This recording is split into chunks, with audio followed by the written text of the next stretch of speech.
Who are you?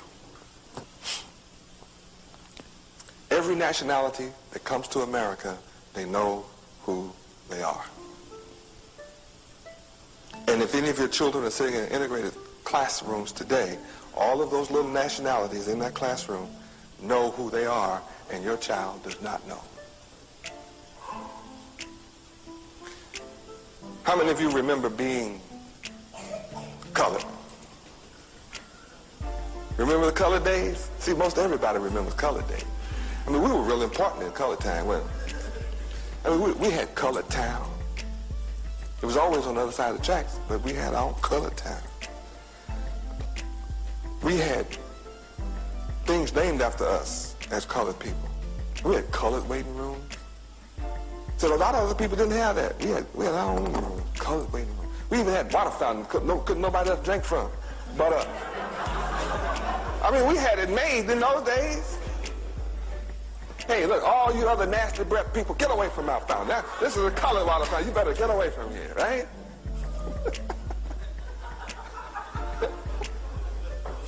We didn't know how fortunate we were. You'd be drinking AIDS today, all these other folk. Integrated AIDS.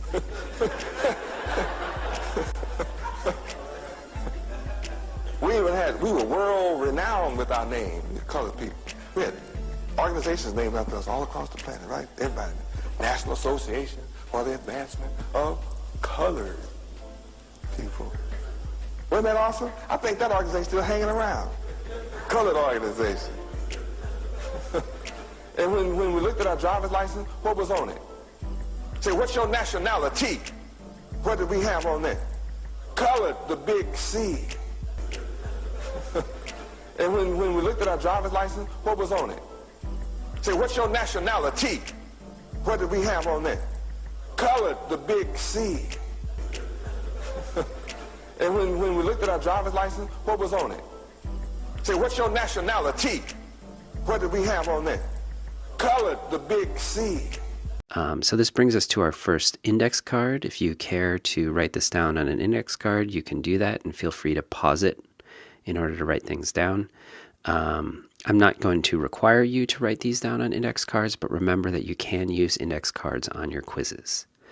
So the first thing I want to talk about is capitalization and the rules for capitalization, which I think most people are familiar with, but just in case, you want to make sure you capitalize only the following kinds of words. Now, there's one word that you capitalize in every single sentence that you write, and that is the first word at the beginning of a sentence. And then there's also a pronoun that you always capitalize no matter what, and that pronoun is the pronoun I.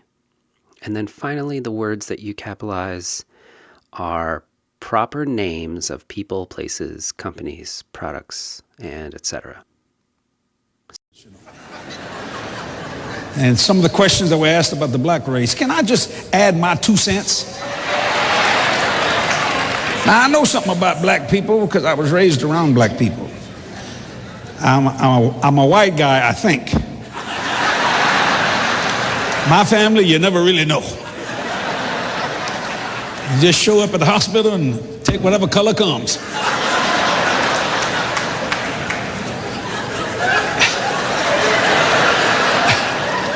But there's been Satan has tried to destroy the black race for many, many years.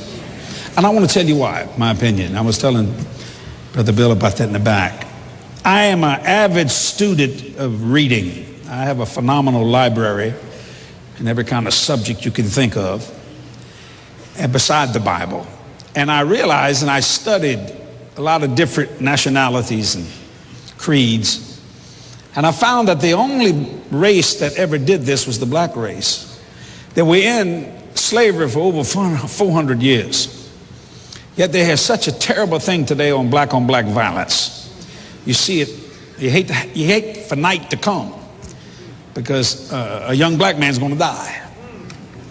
Somebody gonna get shot, something terrible. And I thought, why is there such animosity among the black people for black people?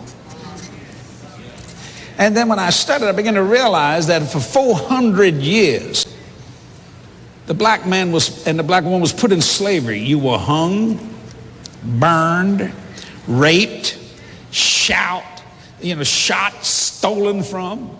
Yet it's the only race that sang Amazing Grace while it happened. Never blamed God. Still taught your children about Jesus Christ and Him crucified. While you were being raped, hung, put on fire, destroyed. The only race that literally said, we will not blame God for this terrible tragedy. Sang Amazing Grace and wonderful spirituals. Because Satan knew there was great talent given to the black race. And he thought he could destroy you by burning you, hanging you, killing you, denying your children education, everything you could possibly think of. But you still kept giving God glory. You still kept singing Amazing Grace. Still teaching your children. So he said the only way you can destroy this race is from within.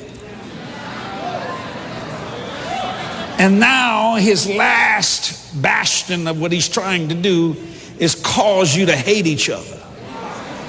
But I'll tell every black man, woman, boy, and girl, if you go back to singing Amazing Grace, he's gonna go to hell. You'll quit killing each other. If you go back to your ancestors that refused to deny God and His grace, then this junk will stop. I'm Jesse Duplantis and I approve this message. Hallelujah. Glory. And when we looked at our driver's license, what was on it? Say, what's your nationality? What did we have on there? Colored, the big C. Y'all ready to go out the country? What's your nationality? Boy, colored.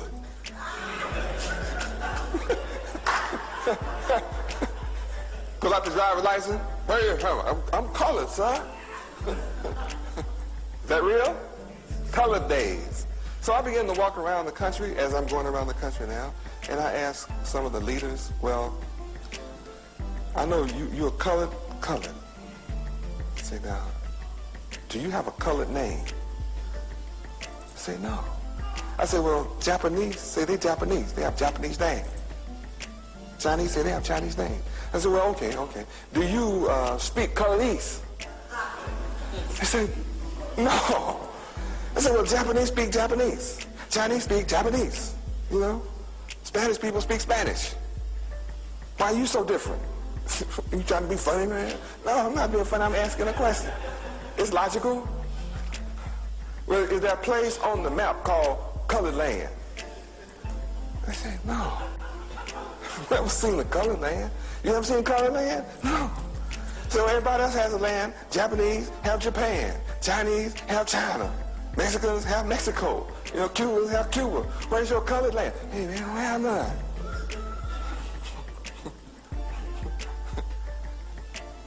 So they got together and said, it's kind of dangerous to be colored around Yahweh and Yahweh. They said, we better come up with something else. So they all the black think tanks, you only have some intellectuals, they get together and they come up with what we're supposed to think over the next few years from the think tank. So they came up with, after that, they came up with, what was that? Negro. And they looked on a map in Africa and it said Niger. The Niger River, that's what I heard, Niger River. And it said Niger, N-I-G-E-R. So that's too close to nigger, you know, N-I-G-G-E-R. So they come up with Negro. Negro. How many remember Negro days?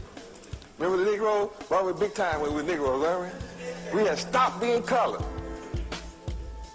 and became Negroes. Lost our water fountain.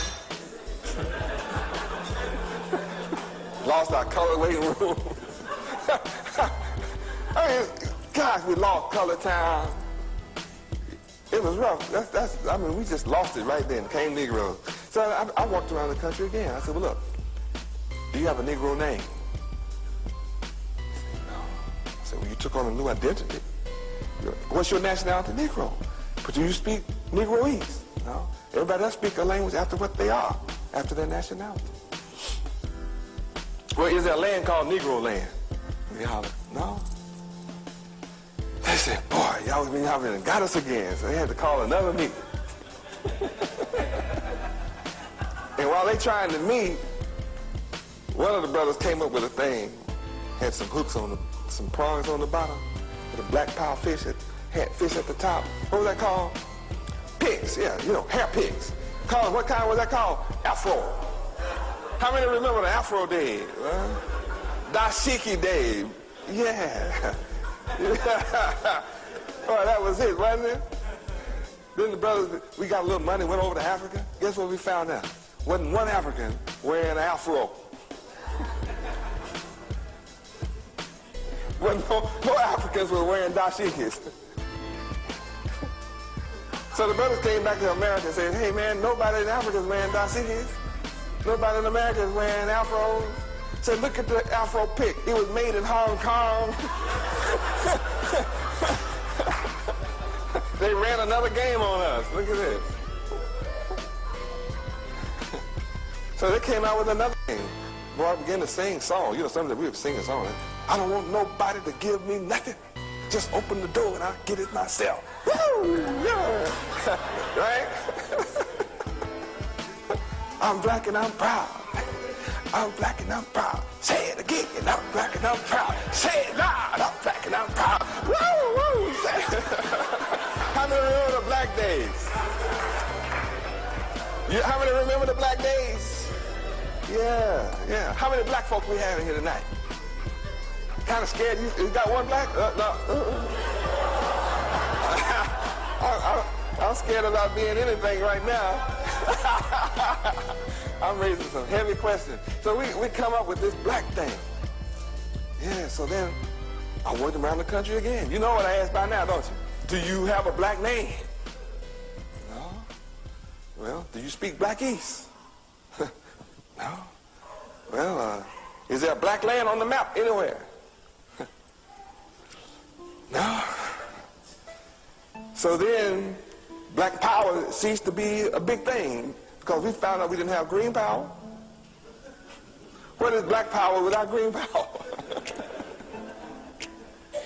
So what did the think tank get together to do? So black folks then begin to walk around talking about, I'm an Afro-American. See, by this time, we're waking up now, you know, what's your nationality now? Well, I'm not colored. See, I found out I wasn't colored. I found out I wasn't a Negro, and I found out I wasn't black. But I'm from Africa somewhere, so I'm an Afro-American. Yeah, Japanese-American, Indian-American, Chinese-American, Cuban-American, so I'm an Afro-American. The think tank wasn't going for Afro because, you know, that didn't sound too cool. You couldn't put that together, you know, like, do you speak Afro? So they got together, and 2 years ago, what they come up with? African American. So all the great black leaders said, this ought to shut Yahweh being Yahweh up, the word Africa. Right? That should shut me down, shouldn't it? That's what they said. So I came around, I asked them, do you speak African? That's what I've been asking these last 2 years. Do you speak African? No. So right, nobody in Africa speaks African. Nobody over on that continent speaks African. Not one person. They all speak tribal languages. You know, like Swahili. Like Mandela speaks Bantu. See, every one of them has a tribe that takes them back to their ownership, ancestral ownership of the entire continent of Africa, coming all the way from Ham down to today. So they speak a dialect of their tribe. Nobody speaks African. No. Before Europeans, if you go back prior to 1970 and look at the maps of Africa, they didn't used to have Africa written across the whole map. They used to have Nubia written across the entire map. That's so when I'm saying, okay, it's not true. Are you sure it's not true? I'm sure because Nubian people... Let me finish. So if we go and pull it up, because it's on the computer, and they're going to pull it up on PowerPoint. You can pull it up. So if it comes on that screen, will you say, brother, you were right? I will tell you, but Nubian people come from Sudan. No. And you're confusing the tribe called Nubian, and that amongst that tribe called Nubian, there's the Biga. there's the people from Juba, there's the Hendendawa, there's the Donongala, there's the Ifir or Afar, there's the Ifendi. There's different clans within that one tribe that's calling themselves Nubian today. Just like when you say Mandingo or Madingo, the Mandingo have the Pele, the Va, the Loma, the Bassa, the Ma, the Madinka, the Madinka. There's so many different people, but they all call themselves Madingo, but they have clusters or clans from a certain Baba or Obia, a certain father who fathers a clan going back to the king. This was African history. So when you're speaking about Africa and you just say a tribe, each tribe has a sub-clan. If you say Yoruba, the Yoruba have a system of rulership that changes every certain amount of years. A different Obia's family comes to the power in Yoruba land. But if you're not Yoruba, you wouldn't know that. So you just can't grab something and say, well, there's a tribe called Nubian. No, no, no. We are a nation, within a nation in this country, searching for a nationality. And once we find our nationality and serve that nationality, we'll do for ourselves what needs to be done. All ethnic groups in this country understand they got a nationality. Because you answer to such stupid words like Negro and color and black. You have no nationality. Negro is not a nationality. Some lazy Portuguese or Spaniard took an adjective and made a noun out of it. Colored is not a nationality. Black tells you how you look, but it don't tell you who you are. That's right. The name of a people must relate them instantaneously to land, history, and culture. And anytime you call a people by their right name, anytime you call a people, name a people, and fail to relate them back to land, history, and culture, you have called them out of their name. There's no black land or black holder. There's nothing wrong with the word black. Nothing wrong with it at all. Only it doesn't relate to a country. The name of every people in the world relate to country. And once you think instantaneously of land, you think of nationality. You belong to something big in the world. But how did you get into the predicament that you're in today, where you are totally unprepared to handle a nation? What I am talking about tonight is how you lost the concept of controlling a nation. Until you get back the concept of nation formation and nation management, you're going to have difficulty. You have to prepare to control every single item in a nation that needs to hold that nation together. How many locksmiths you got there? People have to be trained in every aspect of nation management, including the sweeping of the street, sewage system, drainage system, water supplies, all of this. This makes up a nation. Now, the black man I want you to look at again, because each one in his own way was preparing us for nation management. And had we looked at each one and accepted each one on the basis of his contribution and stopped arguing about who was fighting who, we would have been close to a time where we might have been ready for the 21st century. Now when we go back now and look at Booker T. Washington, look at the school at Tuskegee, he was preparing black people to sustain themselves on a nation basis. You live in a brick house, own a brickyard. Learn how to manage a brickyard. You wear shoes made of leather, learn how to tan leather. Learn how to take leather straight from a cow, tan it, and make it into a good shoe. Many students walked to Tuskegee. They were so poor. They walked across 3 states and got to Tuskegee. They barefooted. And what did Booker T. Washington do?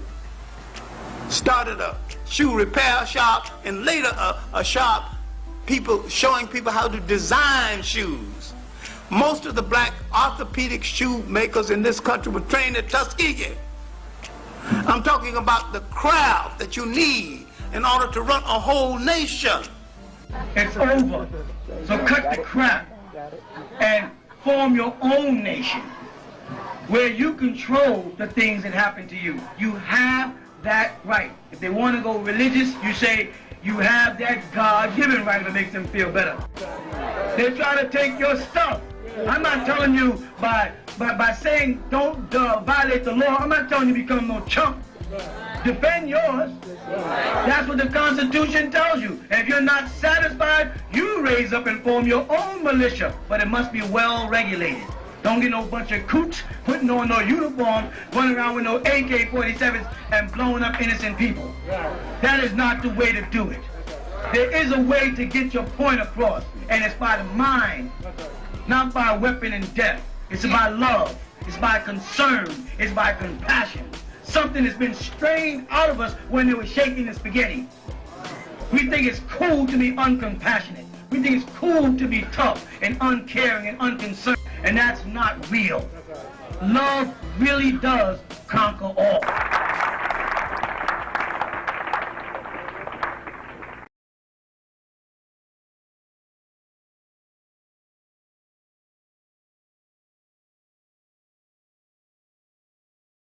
Five on the left, 2 on the right. Allah, the Father of the universe. Allah, the Father of the universe. Father of love. Father of love. Truth. Peace. Freedom. And justice. Allah is my protector. Allah is my protector. My guide. And my salvation. By night. And by day. Through his holy prophet. Noble Drew Ali. Islam. We're gonna feel something. Just push this in a bit. Sorry. To be read in every meeting. I hereby inform all members that they must put an end to all radical and agitating speeches while on their jobs, homes, or on the public streets. We advocate peace and not destruction. Stop trying out your cards with the Europeans, for it causes confusion. There has been much confusion caused by members trying out their cards. The cards are for your salvation. Failure of obeying my orders will be of severe consequence. We are for love, truth, peace, freedom, and when these principles are violated, justice must then take its course. Any member or group of members that seek to hold malicious feelings toward the temple or the prophet, or to violate the divine covenant of the Moorish movement, will receive their reward from Allah for their unjust deeds. All true Moors must obey the laws laid down to them by their prophet. If they lose confidence in their prophet, give up your card and button, cease wearing your turban or fez, and return to the state where I, the prophet, found you. For this is a holy and divine movement founded by the prophet Noble Drew Ali. And if the prophet is not right, the temple is not right. The prophet is sending out a divine plea to all true Moorish Americans that they may do their part in protecting their prophet and the temple. This is an everlasting movement founded by the prophet through the will of Allah to redeem his people from their sinful ways. Noble Drew Ali. To the members of the Moorish Science Temple of America, Islam. These are the instructions from your prophet Noble Drew Ali. Be faithful unto your forefathers' divine and national creed, that you will be blessed for your good deeds that you sow in the flesh. Allah is the one that judges the world, and his judgment is now on, but the weak comprehend it not. The end of time is drawing near, so says Allah to his divine prophet, I, Noble Drew Ali. And that is why many hearts have been turned to stone. Many have eyes to see but cannot see, ears to hear but cannot hear, lest they will be confounded of their sins. These are trying hours now, dear Moors, and every evil spirit is moving, and they are trying every weak mind to overthrow and drag out the true foundation that has been laid, and to cause confusion in the minds of the ones that do believe. But if you have the true love of Allah and the spirit of your forefathers, you fear not what you hear or see, but will sacrifice the utmost of your very life to protect your movement and your prophet. Watch your enemies, dear Moors. Your enemies are the ones that speak against your prophet and ridicule him to the very lowest, the ones that speak against your divine and national principles of your temples. Act accordingly, and Allah will bless you for your good work. Peace, your divine prophet, noble Juali. To be proclaimed in every meeting. Islam. I am glad to know I have a few faithful Moors among you all, and I desire for them to know the truth and the divine truth. There is a host of jealousy about me and the movement now by the same people on our side of the nation that claim it was only a joke and unreal. But now, since they have found out from the government officials and the nations of the earth that this is the only sole foundation that all Asiatics must depend upon for their earthly salvation as American citizens, they are working every scheme that they can to disqualify me so they themselves may take charge of the situation. I have notified all these things to you long ago in the past. It is through the faithful Moors that attribute to the movement and uplifting funds. The ones that paid their divine respect to me and the movement will be remembered. That is why I am calling upon all faithful Moors to increase their faithfulness to me, your prophet, and your divine Moorish movement. I need finance and I need it badly. Never before have I needed finance so badly as I do at present, so I can shove aside the discord that is facing the nation.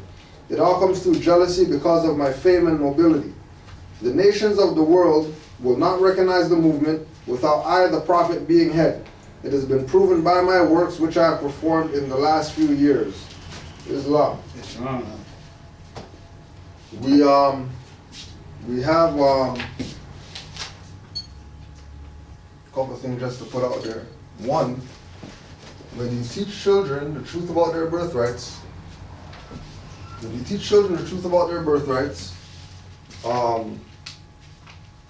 it consumes them and they put it into everything that they do or whatever. So,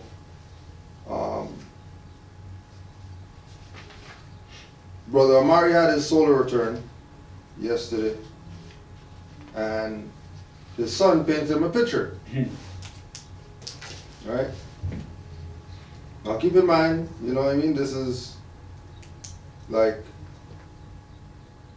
his son doing a picture for his dad, and his dad's not gonna know because, you know, it's supposed to be given to him in the frame and stuff like that on their birthday. So this is the picture that his son drew.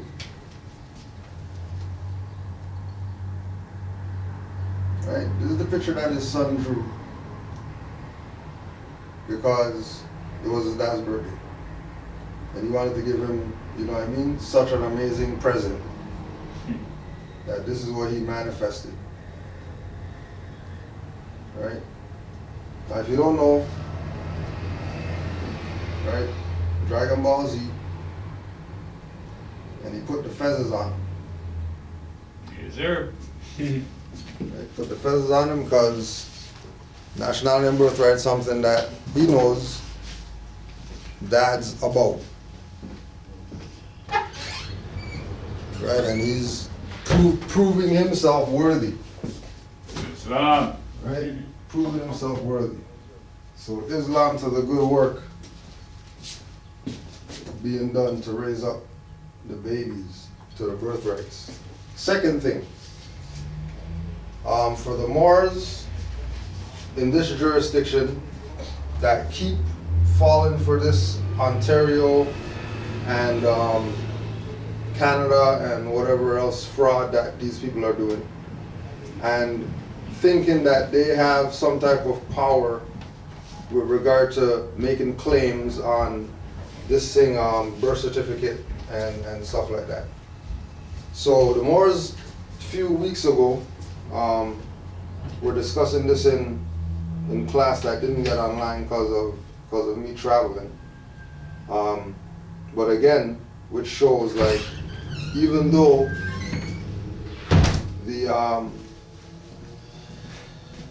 the Grand Sheik of the temple is traveling, doesn't mean nothing's going on at the temple. Temple's desolate because Grand Sheik's not there.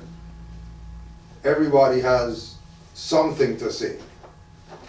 You know what I mean? So whenever something's not going on, if you don't see stuff online or whatever, don't think that, we're not doing anything, right? The work continues.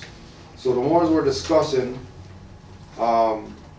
this idea of birth certificate redemption because some of the Moors were, considered, reserve their rights, do it, see what happens. And they were just going over these things. So we have a Ontario birth certificate right here, right? Ontario birth certificate. And this Ontario birth certificate reads at the bottom, certified extract from birth registration, Form 28 Vital Statistics Act 11128. So the birth certificate is really an extract. It's not even really a certificate, right? The birth certificate is just a receipt. It's not the actual what you bought, right? So the birth certificate is an extract of birth registration. So here's the birth registration, which they would call statement of live birth, right? So this is what you give in. You notice that it's on legal paper. Keep in mind, right, what they're trying to say, right? So you fill this out, and then you give this in, then you get the convenient little square thing, so you don't have to carry this legal paper stuff around all the time, fold it up or whatever, right?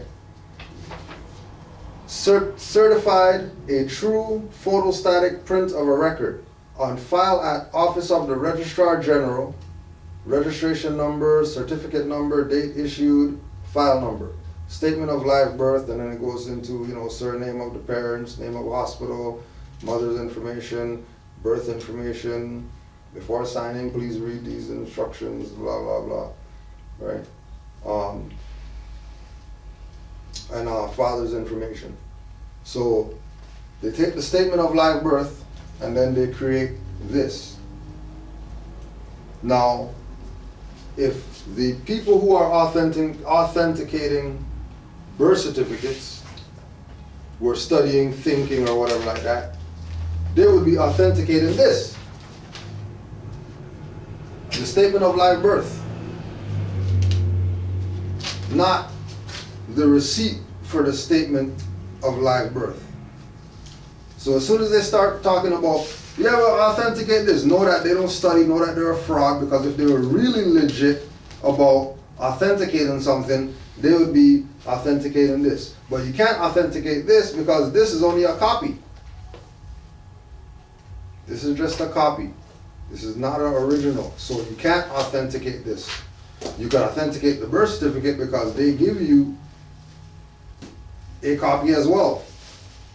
But remember that out of these two, they're standing on this. The corporate people are standing on this. They don't stand on birth certificate. They only stand on birth certificate when it applies to the chattel ward, when they pull this out, right? So remind the birth certificate authenticators that if they are going to authenticate, they should be authenticating the birth certificate and the statement of live birth, or just the statement of live birth and not the birth certificate. If they're authenticating the birth certificate only, they're running a fraud, because you can't authenticate a debt instrument. Well, let me add something to that as well, too. Yeah, Mark. On the statement of live birth, right, there's supposed to be 3 signatures.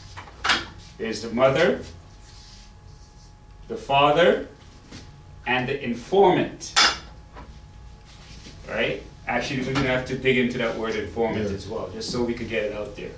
There should be some in the back. Yeah, put it right there, right there. Look up informant. Islam to the Moors who provided markers. Informant. So, and this is what we built on mostly, is that, actually let me put it on the record. Yeah. So, remember, this is just a copy, right? So, on the original, I am sure that the informant signed it. Because they didn't sign this copy. Right? There's supposed to be 3 signatures, but we only have 2 signatures on here, just the mother and the father. That's on the statement of live birth. On the statement of live birth right here. Copy. This is the copy. So I'm sure on the original, it's going to have the informant's signature on it. And that's the one that gets filed. Remember, the copy doesn't get filed, the original gets filed. So, just like what we just mentioned in regards to the extract. So what information that is being extracted, they're extracting the informant information. Right. Hence, This one. hence, that is where CAS gets involved. Because the informant is the one telling CAS what to do. You got informant there? No, it's not in this one. Oh yeah, it's one word. It's one word? Yeah, it's there. Right, so they have to make sure that, they have to make sure always that the informant is neutral, right? So you could also look at this as Informer. You want mentor former? You could put former. All right, Informer. informer, you ready? It's the same thing. Okay, so informer, where is it? A person who informs or prefers an accusation against another whom he suspects of the violation of some penal statute. Common informer, you want to put that one? yeah, put that one. Common informer. A common prosecutor, a person who habitually ferrets out crimes and offenses and lays information thereof before the ministers of justice in order to set a prosecution on foot, not because of his office or any special duty in the matter, but for the sake of the share of the fine or penalty which the law allots to the informer in certain cases. Also used in the less invidious sense as designating persons who were authorized and empowered to bring action for penalties. U.S. versus Stocking D.C. Mont, comma 87. That's fine. So let's build on that a little bit more. So Now, but right before you do that, and Random House Dictionary, you got that? informant, noun, one who informs or gives information, informer. A native speaker of a language who supplies utterances and forms for one analyzing or learning the language. Mhm. Informant, informer. Okay. So it's just very interesting, as I said, that the copy doesn't have the informant signature on there. But if it's there, there has to be an informant. However, you do not know who the informant is. This is where, in regards to CAS or any other governmental officials, when they say they could do whatever they want with your child, it's the informant who is telling them what to do with that child. Because you don't know that. So they're the ones who are in complete control of that child. They're informing on the parent of that child. And then keep in mind as well that the informant could also be anybody. If they don't have the copy of the statement of live birth signed, then that means the informant could be anybody. Anybody. So when they say, when you have like situation where somebody said that Children's service just came to their house and took their children out, they don't know, more likely there was an informant. Somebody who called, somebody who told, somebody who ratted, somebody who whatever heard something, you know what I mean, heard a glass break, and then they're calling CS. Exactly. Right? And then they take that role of informant until it goes to court, and then CS takes over as the mother, father, informant. That's it. And then now Children's Services is taking the role of the parent. And then the only reason that they can do that is because most of the time they'll have the mother and the father pit against each other, fighting some BS in court for some criminal whatever. Yeah. When the reality is that they should be the ones that are in court on their own behalf, trying to figure out what should happen with the child or whatever, right? The offspring, the heir. Yeah. All right, so we just wanted to put that out so people can let these individuals who like to do birth certificate redemption stuff, another aspect that nobody's ever talked about, I haven't heard anybody talk about it, but that Moore has brought up, is that why don't they authenticate the statement of live birth, and since that's the only original proof of the so-called birth. The only original proof is the statement of live birth, because birth certificate and the copy that the parents eventually get of the statement of live birth are just merely copies. And you already know that the holder of the original is the one that has the superior claim. The individual that doesn't have superior claim more than likely can't provide or produce the original contract. Today I want to talk about, we need to look these ones up. Oppression,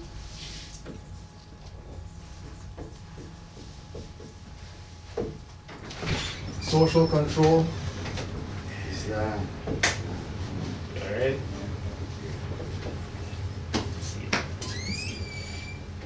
Oppression, social control, and our birthrights. And one of the Moors in Seattle gave me this book, The Invention of the White Race, Volume 1, Racial Oppression and Social Control, Theodore W. Allen. And there's a couple of excerpts from this book qualifying stuff that Moore has been telling people, that maybe, you know, if they have some PhD, whoever guy, maybe they might hear what Moors are saying.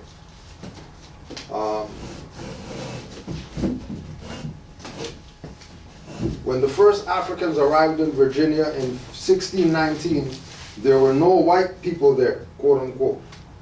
Nor, according to colonial records, would there be for another 60 years.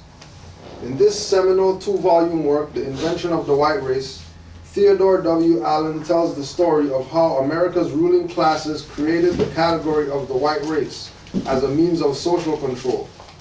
Since that early invention, white privilege has enforced the myth of racial superiority, and that fact has been central in maintaining ruling class domination over ordinary working people of all colors throughout American history. Volume 1 draws lessons from Irish history, comparing British rule in Ireland with the white oppression of Native Americans and African Americans. Allen details how Irish immigrants fleeing persecution learned to spread racial oppression in their adoptive country as part of white America. Since publication in the mid-90s, The Invention of the White Race has become indispensable in debates in the origin of racial oppression in America. In this updated edition, scholar Jeffrey B. Perry provides a new introduction, a short biography of the author, and a study guide. So we'll go to The Anatomy of Racial Oppression page 33, American Indians.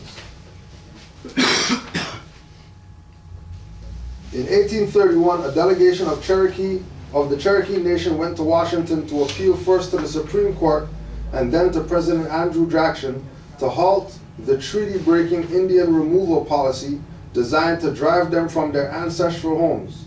The delegation included men who were not only chosen chiefs of their tribe, but had succeeded in farming and commerce to become Cherokee planter merchants. Their appeals were rebuffed. President Jackson was well pleased with the decision of the Supreme Court denying the Cherokees legitimacy as an independent tribal entity in relation to the United States.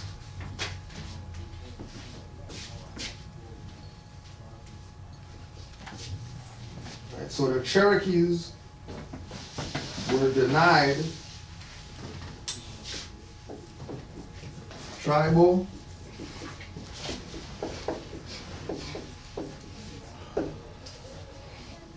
tribal entity in relation to the United States, in relation. Right? So the first error was thinking that the United States was the government. Right? So the reason why the United States aren't going to recognize the Cherokees, and remember, this is a Supreme Court ruling that said they're not going to be recognized as that, is because this is a corporate entity, and corporate entity does not have any jurisdiction in the affairs of the Aboriginal indigenous people. If the indigenous people go to them, then it's on the indigenous people whatever goes down, which is why what went down, how it went down. Trail of Tears and all that stuff.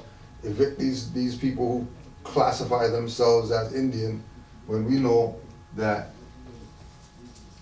Cherokees, Indians, Blackfeet, whatever they call themselves, are Moors. And from the historical perspective, Moors is the last name that our people were conquered as. Right? And then today, it's the same thing. The name that we're conquered as, if you go around the world, who are they pillaging, who are they fighting right now in the Philippines? Moros. Right? Anybody that's classified as the dark-skinned people anywhere in the world that's under subjugation by some type of foreign powers are known as the native or the indigenous people. Right? So we already know who they're talking about.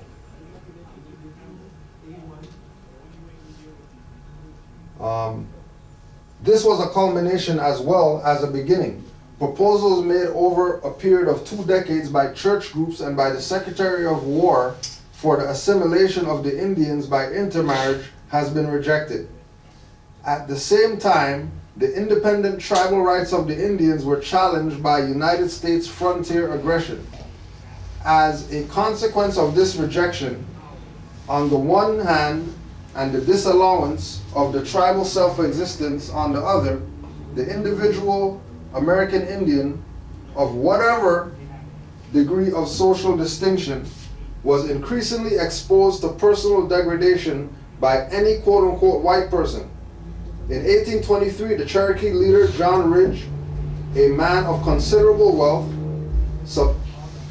supplied out his own experience this scornful definition of racial oppression of quote-unquote the Indian. Right, so this is the chief now talking with regard to this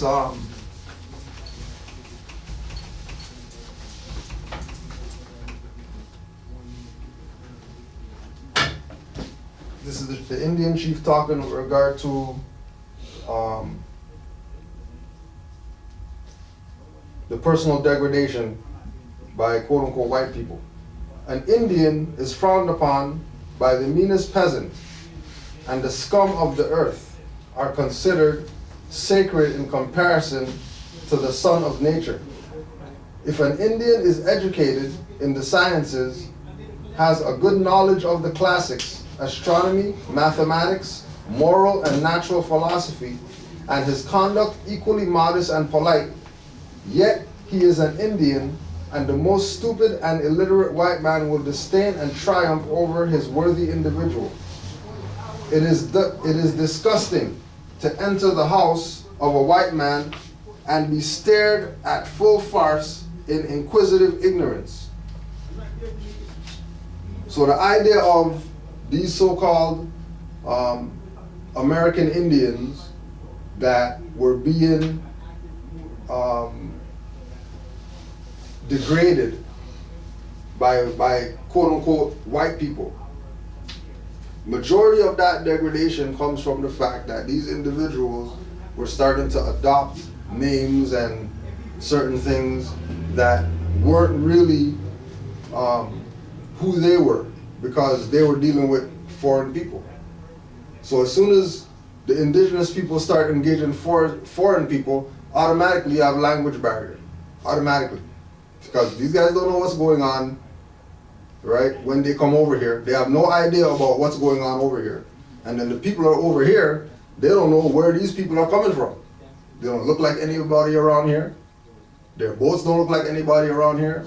The way that they carry themselves is not the same as anybody around here. So it's a immediate clash of cultures, right?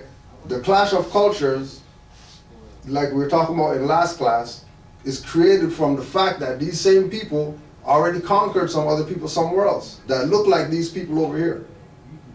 So all they have to do is implement these same policies that they did with those individuals over there, and then they would have the same outcome.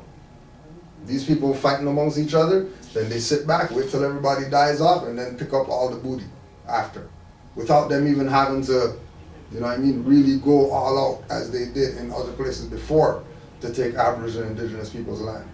Because everybody else was a practice for when they come over here. Everybody else was training so that when they come to the North Gate, it's going to be cakewalk for them to take over.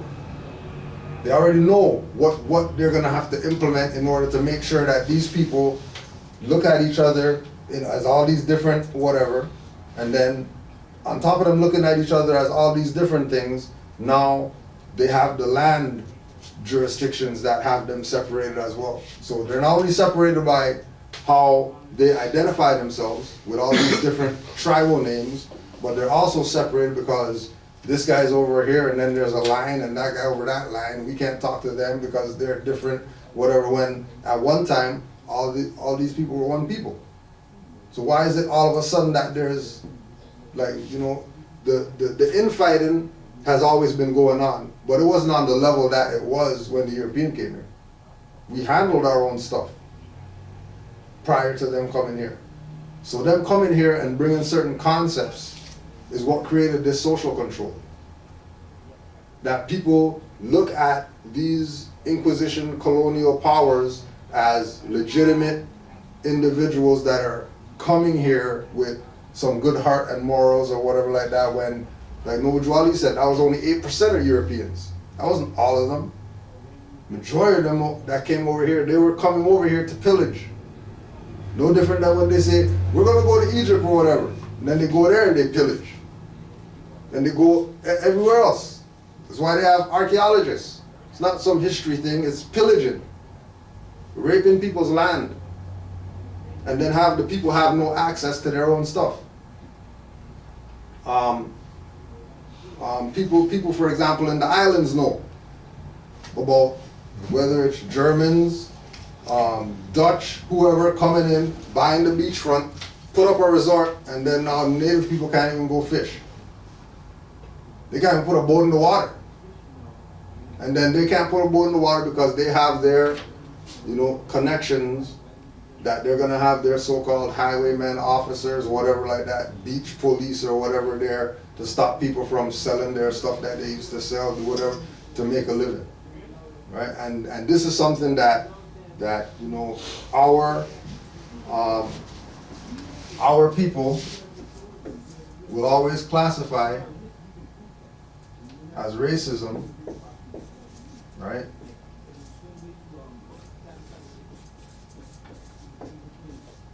when it's really birthright theft. Birthright theft and genocide is what it really is. And then if they called it by this, instead of calling it racism and slavery, if they called it birthright theft and genocide opposed to racism and slavery, then the world would take knowledge as to what's going on to these people. Right? Because everybody knows that every Aboriginal indigenous people, they have a right to birthright. Good.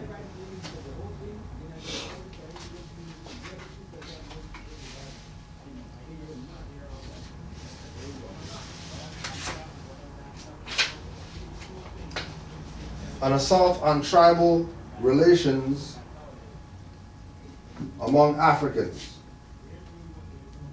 The English and other Europeans, and in time European Americans, first came to Africa as traders and raiders, not as colonists. The colonial option was not theirs, since the people of sub-equatorial Africa, universally organized as tribal societies made up of kinship groups, were then too strong and independent to allow the seaborne Europeans any other course. For that reason, the inherent tradition of the tribal relations of the African people and the European relations based on individual ownership of land and other natural resources remained a latent factor, offering no serious obstacle to the development of enterprises characteristic of that period of the history of that region. So these so-called African kings or whatever, they had everything so locked down that it was impossible for Europeans to penetrate. How they say that they did in order to get people and then put them on ships and bring them over here. There's no way that that could have happened because of how intricate this indigenous so-called African process was running at that time, right?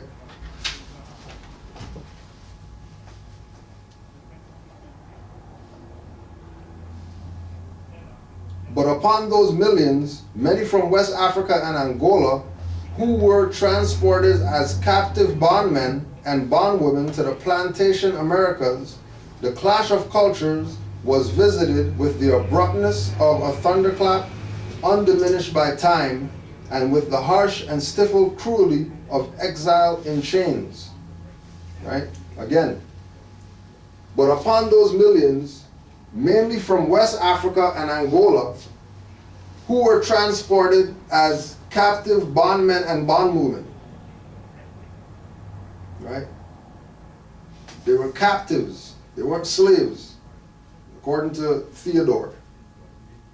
He's not saying they're classified as slaves. They were captive bondmen and bondwomen. They were shipped to plantation in the Americas, and the clash of cultures was visited by the abruptness of a thunderclap undiminished by time, and with the harsh and stifling cruelty of exile in chains. So again, if somebody's in exile, that means that they came from somewhere else. So when their exile gets lifted, they should be going back to where they come from. Nobody's not going to go into exile and stay in the place that they got exiled to. So when we have, the idea of 2017, and there's people still claiming that they're slaves or whatever from Africa, but they're still here, then slavery is over 200 years ago. And there's plane to take them there. They don't even have to take boat anymore. Yeah, plane now. But they're going to find every excuse why they can't, why they shouldn't. Or that, Europeans need to help them and make boats for them because they brought them over here. Well, no, it's the Africans that sold them. So the obligation should be on the Africans to send the boats or the plane or whatever like that to bring these people back to their homeland, that they're in exile right now. That's the ones that claim that they're from over there. Mm-hmm. right? Not the ones that over here that, you know, say that we're Aboriginal, indigenous, or whatever. The ones who don't know that and think or assume or are under the social control that they came from somewhere else, right?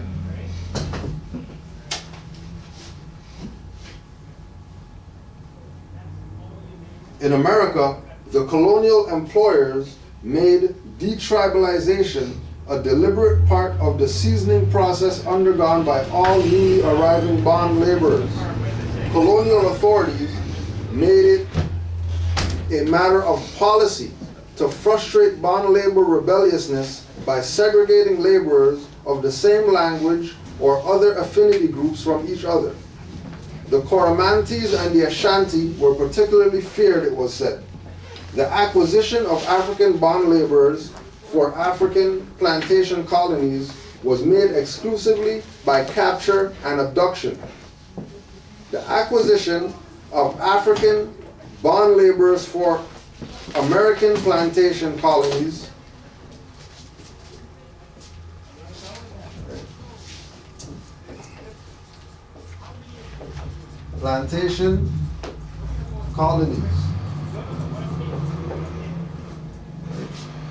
So these Europeans know that they're not from here. They know that everything that they set up here is corporate activity, which is why they always have to create policies under the guise of acts, statutes,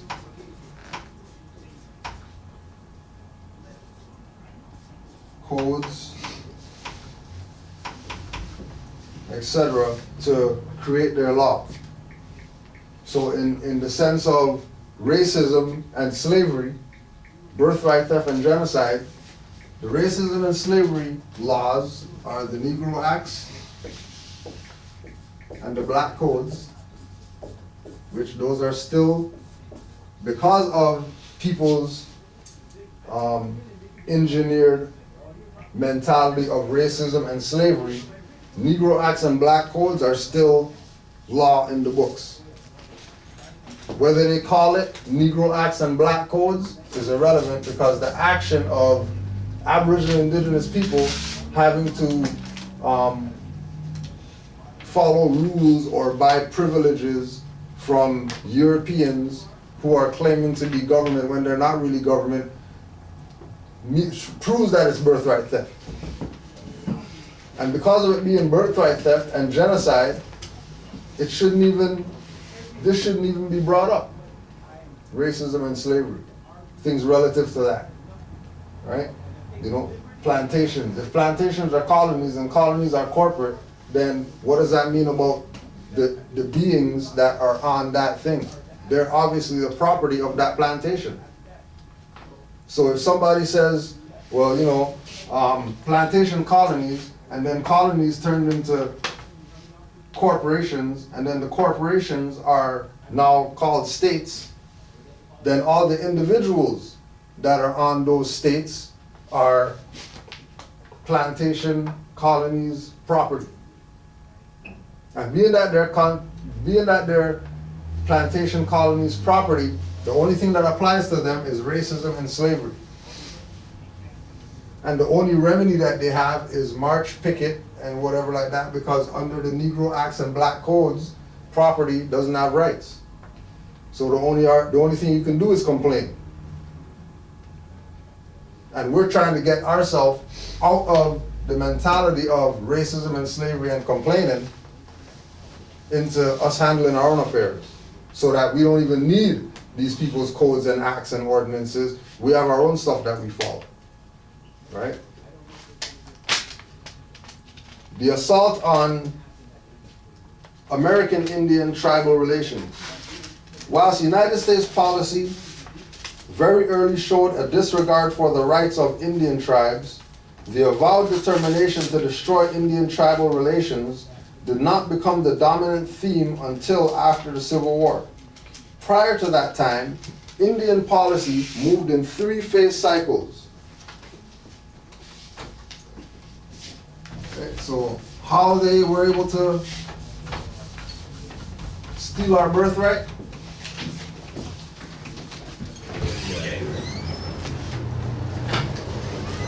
how they were able to steal our birthright. Three-phase cycles. Massive treaty-breaking incursions by Americans on Indian lands.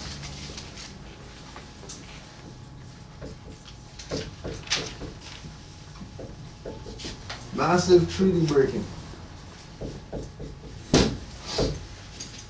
Right? Now, again,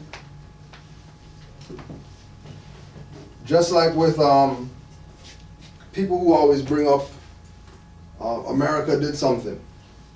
America did something to black people, and America is always causing problems for people, and America did this, America did that.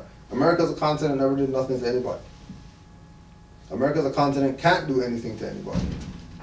As soon as people start talking like that, American, a continent did something. I'm a continent. Certain people are continents.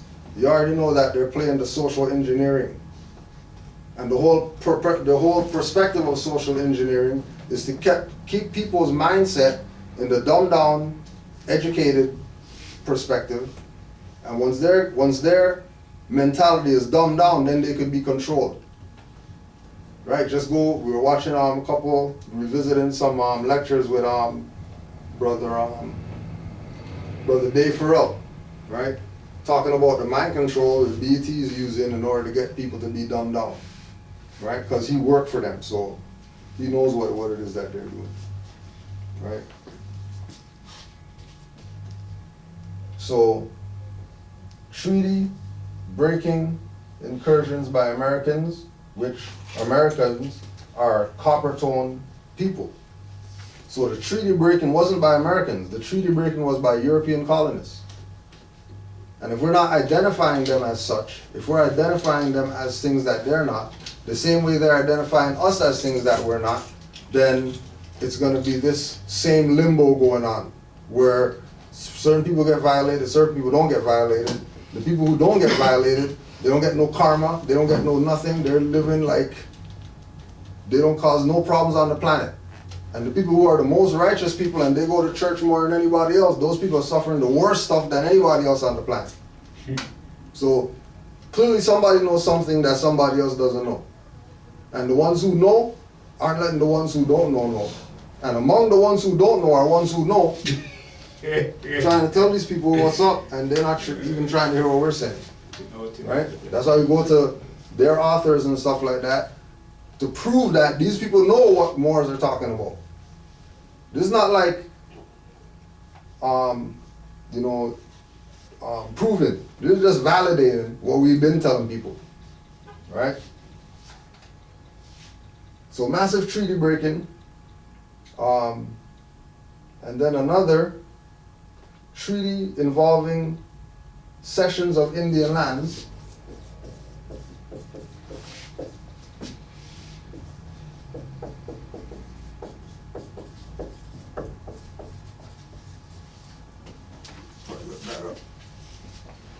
Sessions. And finally, the Indians had been ceded into confines of reservation.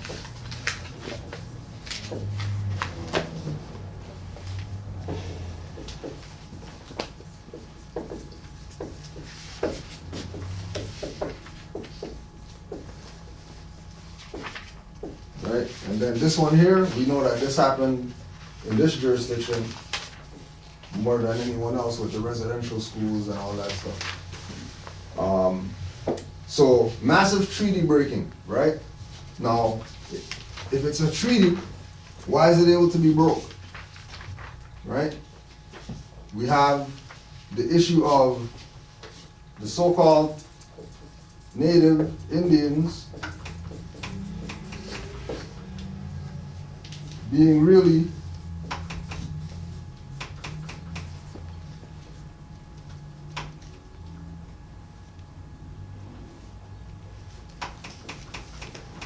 an amalgamation of many different groups.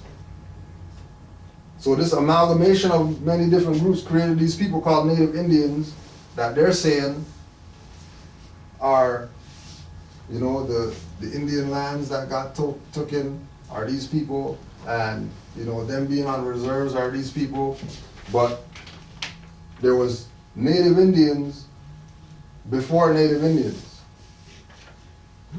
The people classified as Native Indians aren't the natives. They're the late people. So when you hear them talk about treaty violations, the only treaty is the Moroccan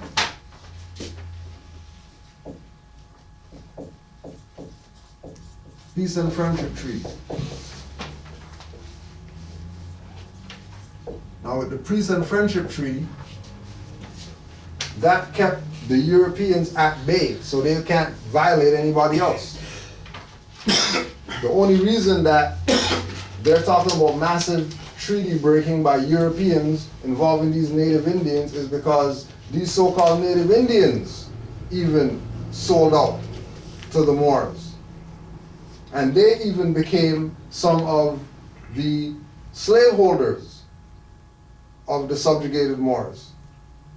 Because again, they were working on behalf of the European colonists. They were taking Europeans all over the place, showing them stuff, showing them this, showing them that, and all that.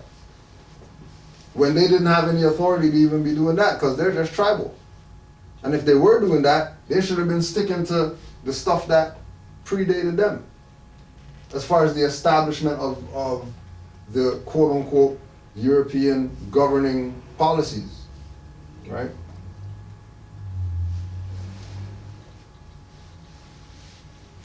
You got sessions there? Yeah. Cession, the act of ceding, a yielding or a giving up, surrender, relinquishment of property or rights. In civil law, an assignment, the act by which a party transfers property to another. The surrender or assignment of property for the benefit of one creditor. See Cessino Boranum. In ecclesiastic law, a giving up or vacating a benefice by accepting another without a proper dispensation. And there's one more in public law, the assignment, transfer, or yielding up of territory by one state or government to another municipality. And there's some case law.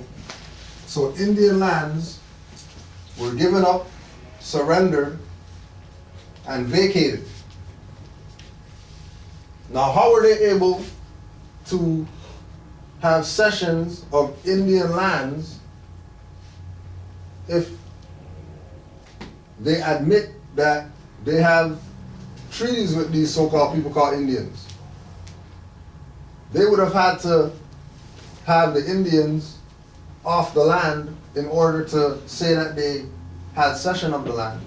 So clearly these people weren't really the natives. And what happened to the real natives, that the real natives became Negro black colored people. So being that the native population became Negro black colored people, they fell under the Negro laws. Right? They got themselves out of the jurisdiction of Aboriginal indigenous rights and customs. They were moved into the jurisdiction of Negro black colored people, and then they had these new people be the Indians. And then the new people who became the Indians, they made their little deals or whatever, but their so-called karma is why they're on reserves today. Because they violated divine law by being something that they're not. By going with the program of the colonists and saying, well, yes, we'll take the position of being the natives, right? But not recognizing that they're even compromising their birthright. Because when you look at North America is part of the Moroccan Empire. Noble Ali told the Moors that this jurisdiction was for all Muslims, which include Chinese and Hindus and all those people. Right? So, being that this is also their birthright over here, because, you know, the mixture or the amalgamation of this thing called Native Indians includes us, includes Chinese people, some Hindus might be in there. You got, when we say us, we're talking about all the Aboriginal indigenous tribes. We're talking about all the people who classify themselves as so-called Israelite or Moors in America. Right? These were the foundational people here. Hebrew-speaking people, Amharic-speaking people, mixing with people who came over the Bering Strait from China, Asia, people from Russia. We're talking about dark-skinned people came over here, and then also the colonial powers coming over here. And this mixture created these individuals that they say are the natives now. And remember that in order for them to have this jurisdiction of people, they would have had to get rid of the original natives. So this is why you have, for example, they say Black Wall Street. And then everybody automatically says these people, Black Wall Street people, are slaves. And they escaped from the plantation and then they built their own society or whatever. But when you do the history of Black Wall Street, the individuals of Black Wall Street came out of the Trail of Tears, which is Aboriginal indigenous history. So if we look at Black Wall Street and we see only people who they would say are black people, but then we do the research and find out that these black people were actually the natives in the Trail of Tears, then that would mean that Black Wall Street should really be Native Wall Street, Indigenous Wall Street, Moorish Wall Street, right? It should be something relative to the Aboriginal and Indigenous people. It shouldn't be black, because those people weren't slaves. Those people can't be classified as slaves. You have your own shit, though. Right? If you have your own stuff, well, you need other people's stuff. Hospital, everything. Everything, right? Okay. So seeded into the confines of reserves. So this was the last stage of them stealing the birthright, right? Because they did it in stages of, first of all, get the true Aboriginal indigenous people to think that they're something that they're not. So they sent out their little slaveholders or whatever to go out and kidnap all these people, put them in slavery. That they just see. Guy out there picking berries, oh, he escaped from slavery, grab him. Oh, the guy out there fishing, he escaped from slavery, grab him. Oh, a lady just walking on the street with children, grab her, grab the children, put them in slavery. Right? Documented fact that they did this in the Americas. They didn't bring everybody over here. They just, when they came over here, they went picking off all the indigenous people that they seen around. Right? After they do that, they start making these dummy treaties with these people who they say are the native people. And then those people who assume the role of we're the native, that aren't really the native, violated themselves in a divine perspective, right? In them violating themselves, they lost all of our lands, and then they got confined to a reserve, and then we got confined to the plantation. And then everything was supposed to be done, right? But then, European infighting now they have their issues amongst themselves about who should own slaves and who shouldn't own slaves and stuff like that. In their own thing, they had their little beef or their mix-up, which caused their stuff that we're seeing today, them falling. Because the infighting is the start to all the so-called powers falling inside stuff. And those who are on the outside that recognize that, oh, you got infighting going on, all right, well, let's keep the infighting going. Then they set up their little agents, informants, or whatever like that to write stuff about somebody or send stuff about somebody or whatever. They go for it, and now the infighting continues, and they just sit back and wait. They just sit back and wait. And then when the dust settles, then they go pick up all the leftover. Whatever's left, they have full claim on anything that's left. All right?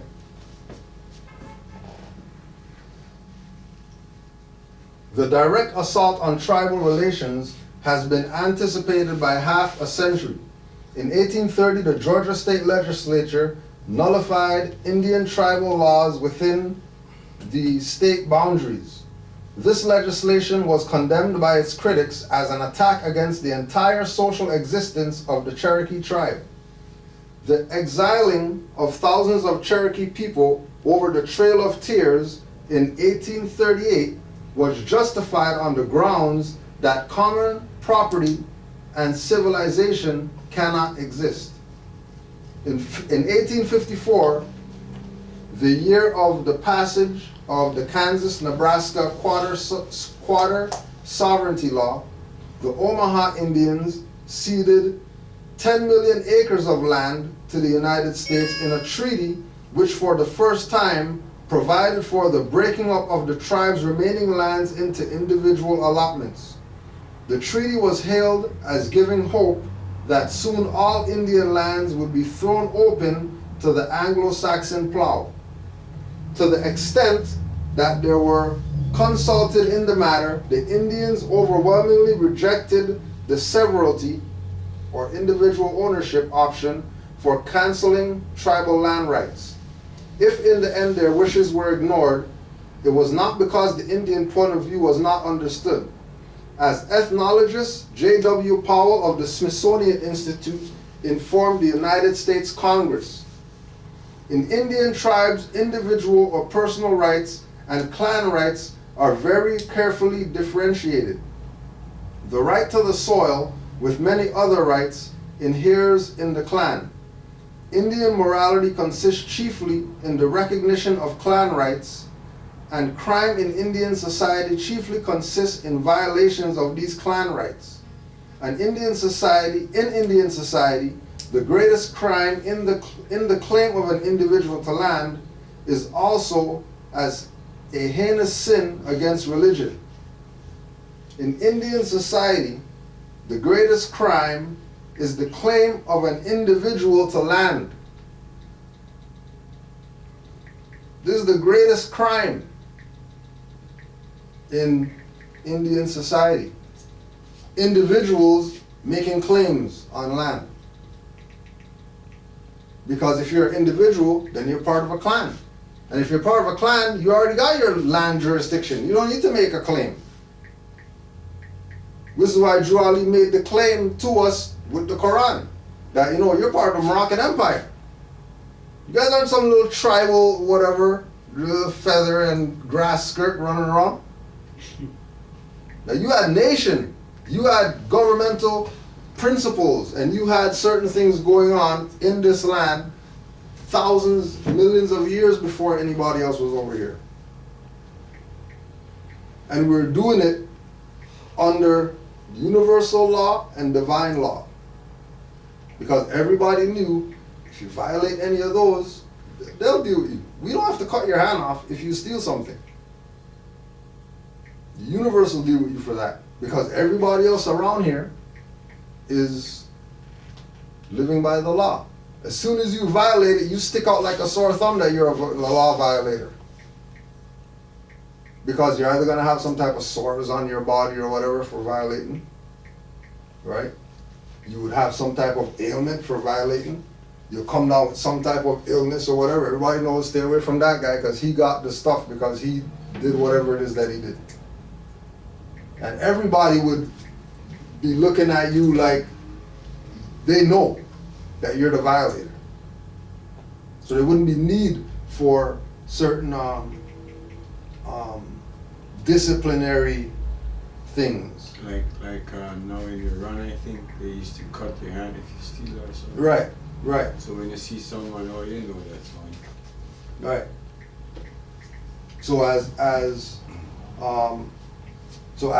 these roles started to switch, right? The power started shifting, right? And then what they're getting into is that what the Europeans ultimately did was just adopt all the Aboriginal indigenous culture, dress it up as their culture, and now they have the power. And then on top of that, they adopt the names of, you know, the statuses, white for themselves and black for anybody else who wasn't quote unquote Catholic or whatever. Anybody who wasn't part of their thing, they were classified as opposite of what it is they know the status of the land is. Right? And again, this is why when we have these individuals that say, you know, came from Africa and they're African and all that stuff, go pull an African from whatever country and then let them show them their documentation that says that they're white people. So that the people here know that if you're claiming that you're from Africa, then you're claiming that your status is white. So you can't be saying I'm a black guy if you're from over there.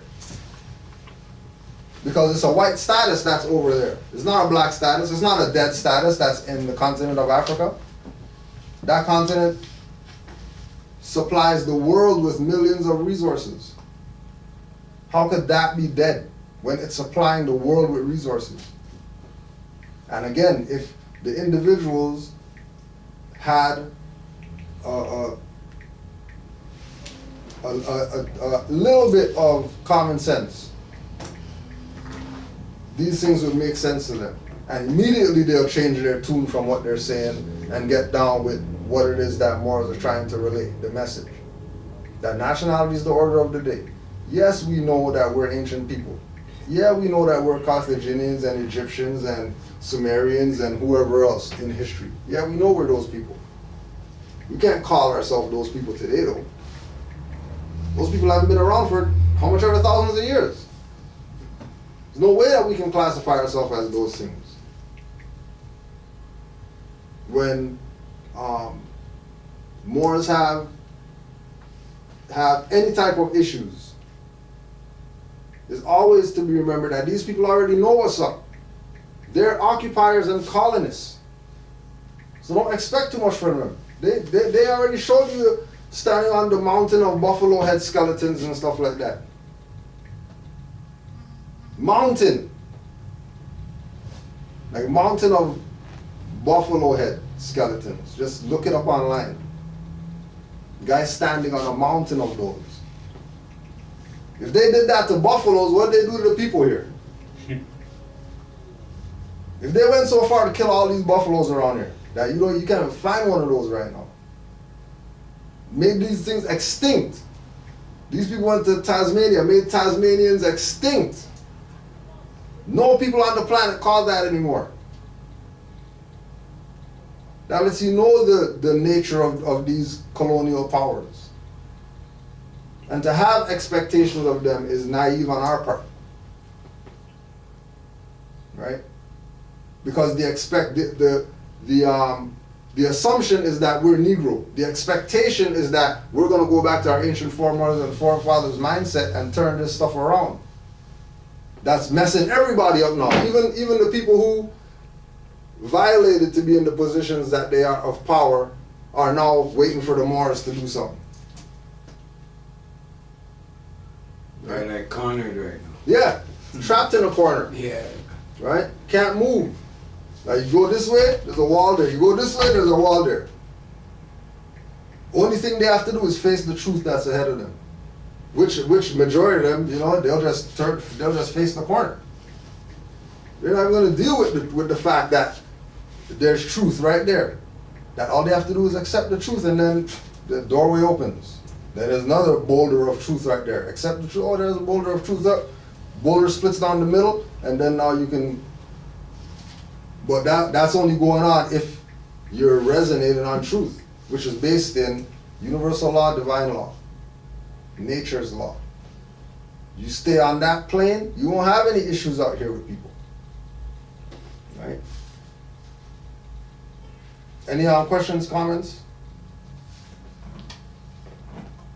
And anybody in any chat people, if you got questions, Canaanland Guide, CANAANLANDGUIDE, CanaanlandGuide@gmail.com.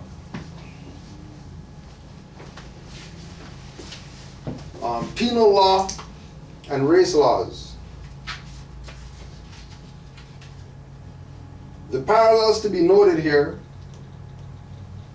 are the more forceful, perhaps because they originate in contemporary aspects of British colonialism. At the threshold of the 18th century, it was Virginia that led the way among Anglo-American continental colonies in codifying the concept that race, not class, is the great distinction in society. Race, not class, is the great distinction. It was then, too, that the Protestant ascendancy instituted its system of penal laws designed to put an end to all other distinctions in Ireland but that of Protestant and Papist. Professor Maureen Wall extended the parallel with racial oppression. The penal laws, she wrote, operated to exclude the Catholic majority from all positions of importance in the country, from the professions, from parliament, and from the ownership of property, in the same way as the color bar has operated to ensure white ascendancy in African countries in recent times. The essential elements of discrimination against Irish in Ireland, and then keep in mind the Irish in Ireland are the dark-skinned people, the snakes that St. Patrick chased out, right? Keep in mind that when we're talking about the subjugation of Irish people, the foundation of those people were Asiatic people. The foundation of those people were Celtic. So they're going back to the times of when Moors ruled Europe. The essential elements of discrimination against the Irish in Ireland and against the African Americans, which gave these respective regimes the character of racial oppression, were those that destroyed the original forms of social identity and then excluded the oppressed groups from admittance into the forms of social identity normal to the colonizing power. Take away these elements and racial oppression would cease to exist. The codification of this system in the penal laws of the Protestant ascendancy in Ireland and in the slave codes of white supremacy in continental Anglo-America have been frequently abstracted and analyzed in the work cited here. The discussion that follows considers them according to the defining characteristics of racial oppression: declassing legislation directed at property holding members of the oppressed group, deprivation of civil rights, illegalization of literacy, and displacement of family rights and authorities.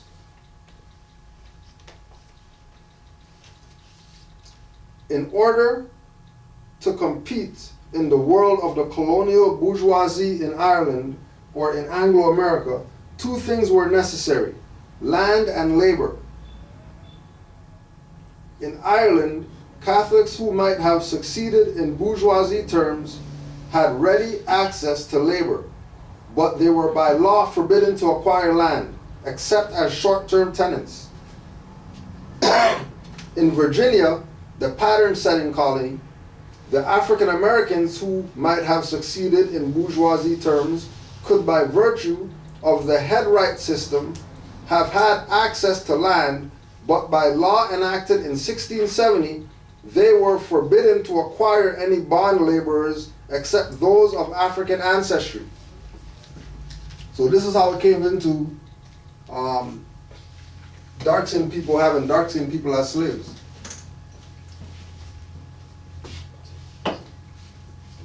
Because when they agreed that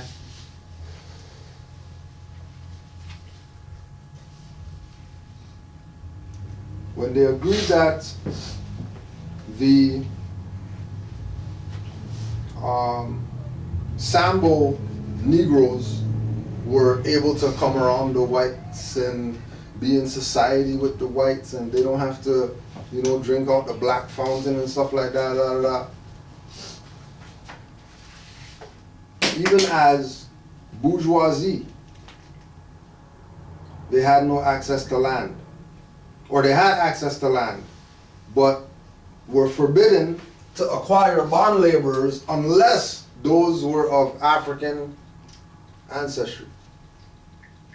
So they could only have people labor their fields if they had land that were quote unquote African American. That's the only people they were allowed to have. This is why you have the historical reference point of Europeans always getting mad that, quote unquote black people are talking about Europeans enslaved them and when there was dark-skinned slave masters too that had quote unquote black slaves working on their fields. But that wasn't based on slavery. That wasn't based on the institution. That was based on these, bootlicking, the European bootlicking Negroes that wanted to be down with that program. They were forced or coerced to make sure that on their plantation, they only had Asiatics on there working the fields. So that it doesn't take away from the reconstruction of history that these people were slaves. Imagine they had Asiatic slave masters with European slaves on the plantation in the 1600s, 1700s, 1800s. Like, what would that do to the psyche of the slave? Hey, Slave John, you need to go over to Slave whatever's plantation and go whatever. And he goes over there, and there's only Europeans in the fields, in the raggedy clothes and all that stuff. But it's only Europeans on that plantation. No Asiatics on that plantation, just Europeans. When he goes back to the plantation where he comes from, he's going to have some questions for slave master. Right? On top of that, the slave master at that plantation is going to be Asiatic too. Which is a whole, which is the whole thing with the Django movie and them stressing the point. We're looking at these Europeans as they don't know what's up. That they're in the dark because of racism and they have this closed mindset and black people are this and that. They know everything about the history. And again, it's our ignorance why we suffer, not other people's knowing more stuff than us.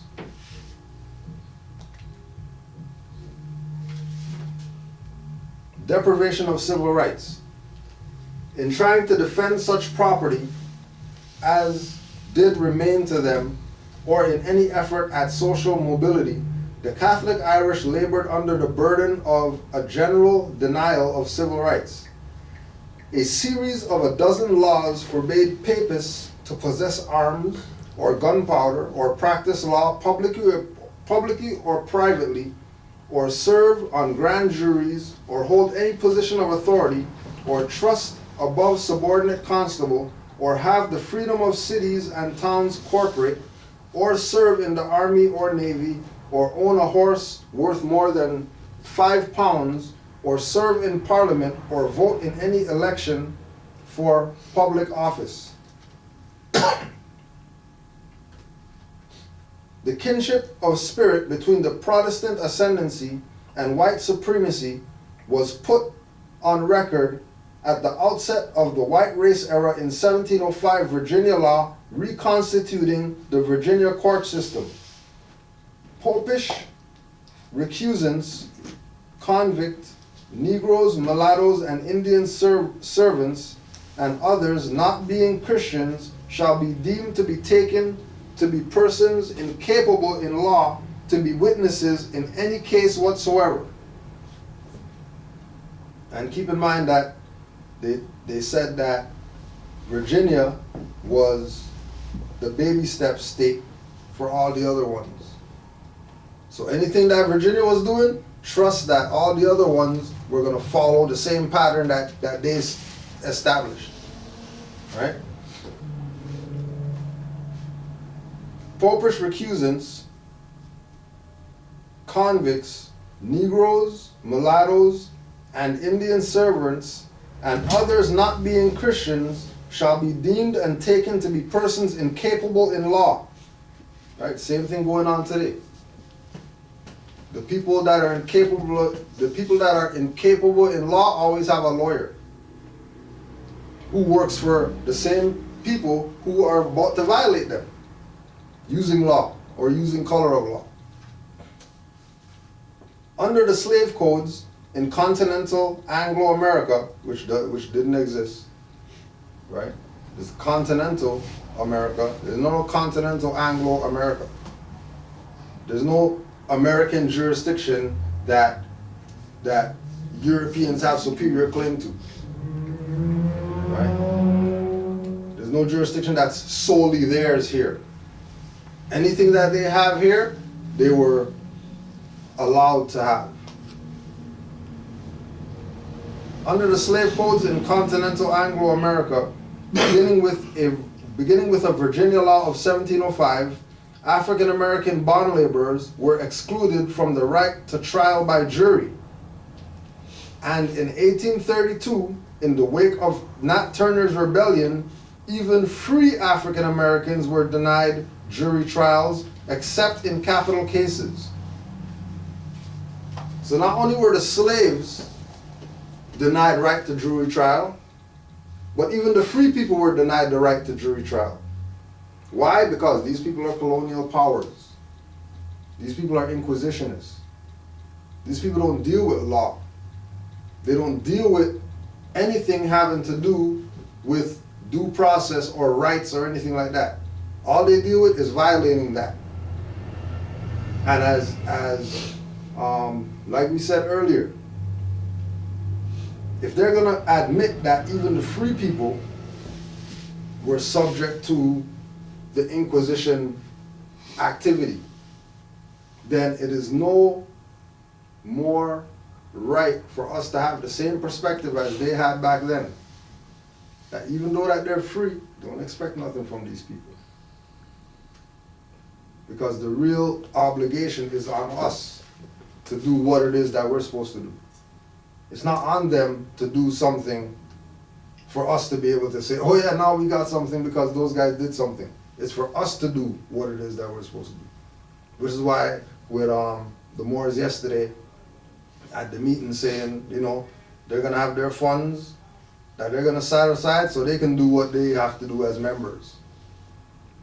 It's not having anything to do with leadership and Grand Sheik said or whatever like that. We got $5,000 in the pot. We want to buy whatever.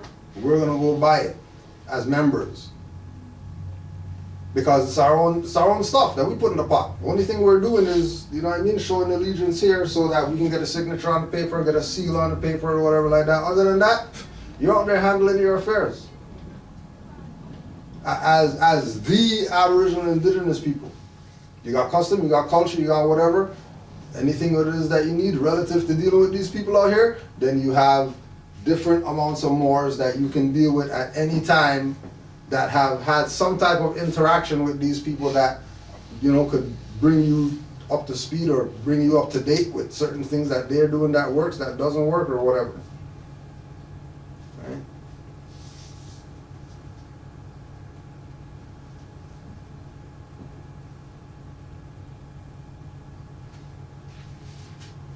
Assault on the family.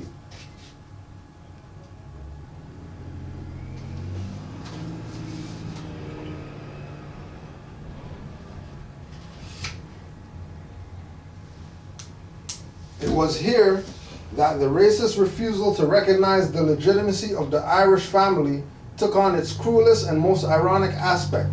Under the charter school scheme, in the name of religion, children were taken from their families to prevent risk of their further exposure to papist idolatry. All further contact between parents and children was forbidden. Driven by hunger, parents were obliged to accept this condition, but it was found that as soon as their circumstances had sufficiently mended, the parents would take their children back again. The law countered by requiring that once lodged in one of the institutions, the inmates were never to be released from Protestant custody while they remained children. By way of guaranteeing the effect of this rule, the children were transplanted to the districts most remote from their parents. There, they were brought up in profound ignorance of their names, situation, and very existence. Enrollment lagged and was supplemented by facilities for taking in foundlings. At the same time, the charter schools were given the authority to take into their permanent custody, with or without parental consent, any child between the ages of 5 and 12 who might be found begging. This is how they dealt with so-called Europeans. So they're dealing with Europeans like this, and that's their own people who they love and they whatever like that. How do you think they're going to deal with people who they don't like? It's not going to be based in anything lawful, moral, or whatever. If they're going to go this far with their own kin, they're going to say, you guys don't have no rights, you have no religion, nothing like that, unless we give it to you. Right? More reason for us to have our own stuff, have our own thing that we follow, have our own customs, and backing it up that when they see fez, they already know this is ancient. This is not some stuff we just got yesterday. Some black guys just made this stuff up and then we just have this and this is just some black guy hat. This is something that goes back to ancient times. And the individuals know that this goes back to ancient times. Which is why we're such a threat. Which is why it seems like, we have to fight harder than anybody else to be recognized or acknowledged or whatever. Because we are the number one threat to the beast system. We are public enemy number one. Right? Or private enemy number one. We are them. Because as soon as our influence touches all these people out here, now they have a problem. Because remember, everybody that they've been dealing with have been stuck on the brands. So they haven't really, no matter what it is that they do, they're dealing with brands, so who cares? They can say whatever, do whatever, march wherever, lie in the street. We don't care, personally. But let these people start talking about law. Let these people go back to their old customs of, the chicken that's gonna die anyways, make use of the blood. You don't just cast the chicken away because it has a broken leg or whatever. If it has any life in it whatsoever, you're gonna take that stuff and you're gonna use it on the altar. For however it is that, however you wanna use it, you're gonna use it. Right? How is it that the Haitians won? They wouldn't with no arms and stuff like that. Mm-hmm. They went back to their ancient culture. That's how they won. That's why nobody wants nothing to do with those people. Even still today. People are terrified of Haitians today. Just because of that stuff that they did when they had their revolution. That had nothing to do with guns and arms and all that stuff. Zero to do with that. They won because they went back to their ancient stuff because they realized guns and stuff ain't working. As Europeans shooting people and then bullets bouncing off people and stuff like that, then they started worrying about what they were dealing with. And at that point, when bullets start bouncing off people, then you realize, well, there's no need to fight in this war. We might as well just throw this thing in, leave these people do whatever it is they do, and we're going to just get out of here. right?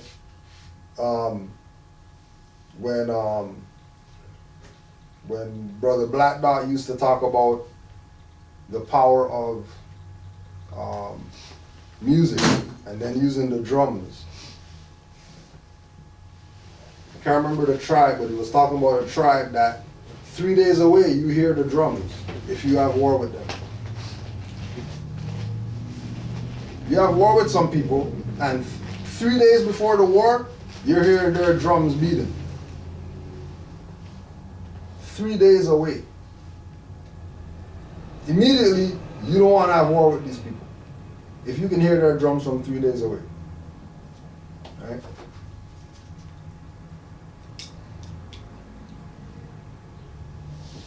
The families paid the price, willing or not, but in return their children were cheated out of the most elementary instruction and literacy, and instead were exploited as field laborers for the profit of their masters. Right?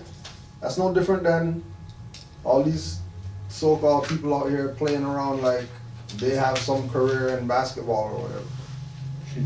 You know, 20 billion people applying for 500 jobs, thinking they have a chance too. Right? Cheated out of the most elementary instruction. Half those people are, you know, they don't study or nothing like that, especially the ones that they pluck out of high school. Especially the ones that they pluck out of some little university, don't let them finish their degree, want them to be on the team and you can do your school part-time or whatever. Half those guys are idiots. 80% of those people, they have to be in the NBA 10 years before they make a salary that goes to their pocket. Leading up to until they become, you know, prominent or whatever like that, they're paying for everything. Everybody's getting paid except them. And it's not some stuff. Just go watch all the ex-basketball player interview stuff and let those people tell you how they got raped out of billions just because contract, just because they didn't read this stuff, right? That's why their most of their contract is hear them talk. It's never guaranteed. Right. They say. Right. So, well, even when you say in regards to them going to universities, I was speaking to a university student yesterday, and we were talking about God and stuff, and I said to him, well, do you know what God means? He said, well, yeah. I said, did you know God is a transitive verb? He's like, what's a transitive verb? I said, wait. What? I said, wait. Which university you go to again? He said, I go to the one here in Toronto. I said, and you don't know what a transitive verb is? Like, you know, so you just,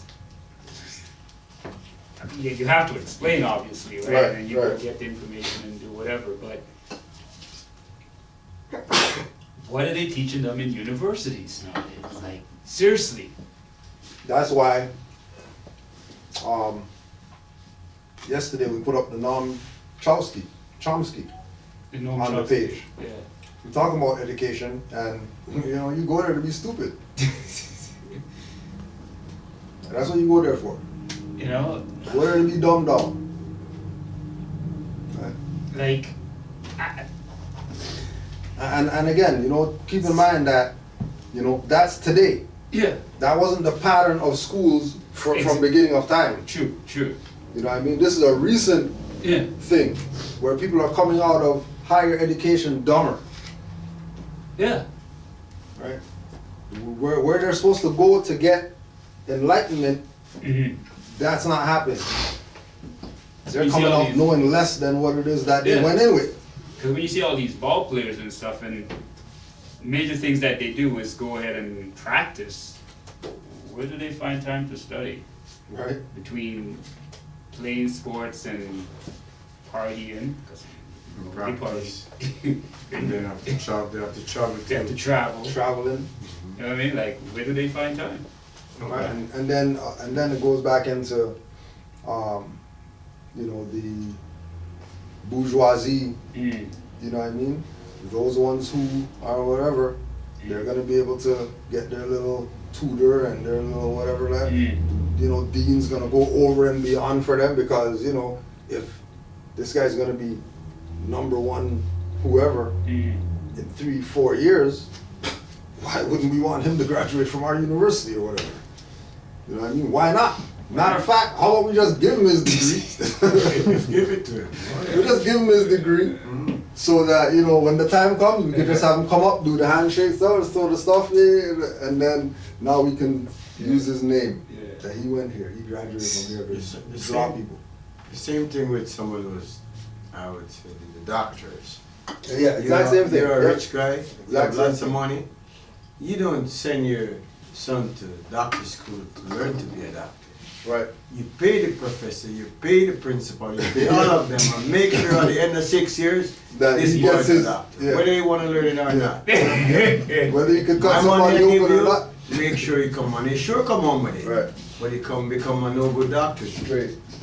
No, but I also saw online where the test that they do, the doctors, it's basically the same test that they all do. So it's online, so they could always basically cheat. Yeah. So they could just go refer to the test. They already know what's going to be on the exam. Yeah. So it's like basically an open book thing. It's, Right. there. Open book on exams. It's only the fear. The So fear it's- is what it's all about. That's So basically, you have doctors that, so-called doctors that are not supposed to even really pass or passing, and their whole agenda is to prescribe drugs anyways. That's So, what we say, man. Like, eat healthy because you know what I mean. You know those guys. Try your best. Cut you open, man. It's Try like, your oops, best. sorry, cut the wrong vein. Even with that being said, they're People go practitioners get anyways. shots. There's Yeah. people that So come they're only out in done. practice. Like go and get shots from the doctors and come out done. And Yeah. they become special. yeah. the only doctor you should probably trust is a specialist. Maybe, you know, because at least they specialize in that In a specific, one yeah, specific yeah. field, Yeah. and that's all they did. They didn't try to, you know. Right. But other than that, these so-called doctors, they're just there to, for their benefits of getting incentive for prescribing drugs and all that kind of stuff. Yeah, what's the name of that book again? Which part? The Invention of the White Race. Theodore W. Allen. Last little section. Corporations were established first in Dublin and then in Cork, whose business it was to take up all children of 5 years of age or older found begging and keep them in their service until the children were 16, and then apprentice them to serve Protestant masters, the boys until they were 24, the girls until 21. When it was found that Polish mothers or Popish mothers were clandestinely securing employment as parish nurses in order to be near their own kidnapped children, arrangements were made to exchange the inmate populations between two cities, this 170-mile separation being calculated to foil such connivance. A few years before Arthur Young recorded, the Protestant landlords boast of their sexual privileges with regard to women of their courtier families. The Maryland Provincial Court proclaimed similar white male privileges as constitutional Anglo-American law. Lifetime hereditary bond laborers are incapable of marriage, the court said. Therefore, it continued, we do not consider them as objects of such laws as relate to the commerce between the sexes. A slave has no legal recourse against the violator of his bed. Right? And this is how all the, rape the slave woman in the barn and stuff like that was able to just happen with no recourse. That's why, children kidnapped, all these things happening is because once you have that slave status, now you're under their jurisdiction, and they can do whatever it is that they feel like doing. Right? Now keep in mind, even free African Americans were restricted in regard to civil rights of marriage. In 1691, Virginia law for the first time instituted penalties for marriages between European Americans on the one hand and African Americans and Indians, bond or free. The pattern became general. Free African Americans might marry, but only if the spouse was not a European American. In Ireland, the bar to the intermarriage of English and Irish had precedent as far back as the 14th century.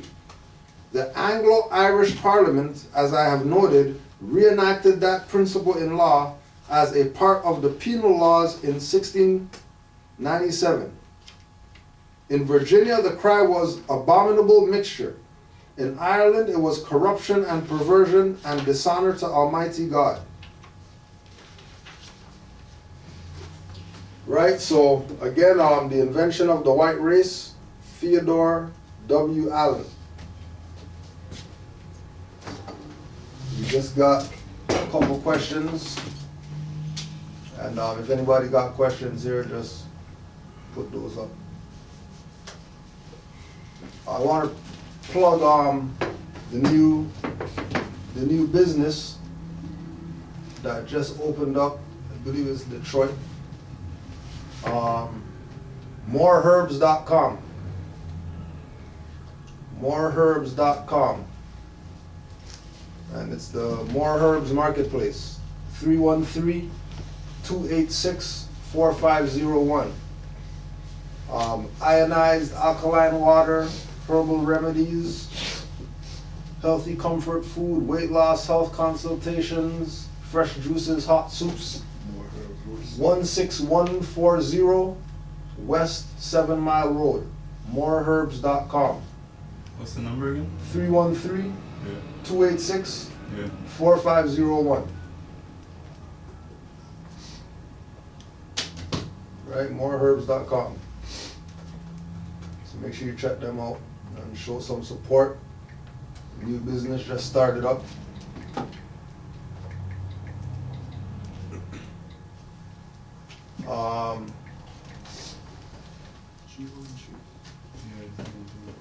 Sabuda L. I'm looking for an update on my declaration papers and have not received a response. I contacted Great Seal National Association of Moorish Affairs, but no answer has been given.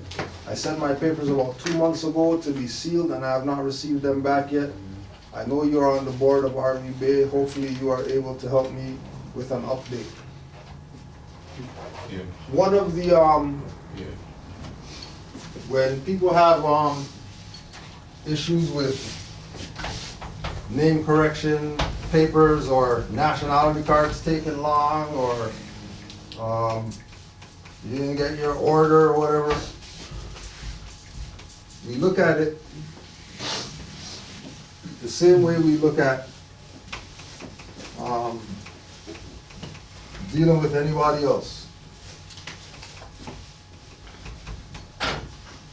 When there's a discrepancy in anything that you're dealing with, you reach out to the people that quote unquote created the discrepancy.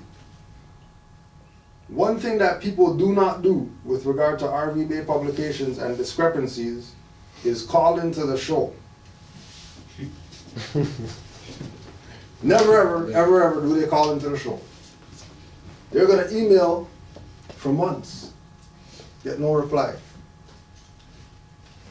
There's a show every week. If you're calling to live, you can talk live to the people that you're emailing. Right? So we put it out there, make sure that if you're saying that you're RV Bay, if you're really RV Bay publications like that, right? If you're really RV Bay publications and you've been studying and all that stuff, and you know what I mean, you got your nationality card and whatever like that, you would call into the show. So we know that a lot of the people who have issues with getting stuff or haven't received stuff or whatever like that, more than likely they're novices. More than likely they're not really, they haven't studied to the perspective that they should have maybe study. Or they aren't studying on the level that they should be studying. Because again, like, you know, for me, if you know, I need something from somebody and they're calling them down and I know where they live at, so I'm gonna be at your door knocking. Like, you know what I mean? Like, why not? What's the issue? Right? You know what I mean? So reach out to the show. You know what I mean? And I know, again, we're gonna put this out there too. I know that people have this thing like, you know, for some reason, you know, MHHS, they're mean or something like that, or, you know what I mean, people are intimidated, you know, whatever like that.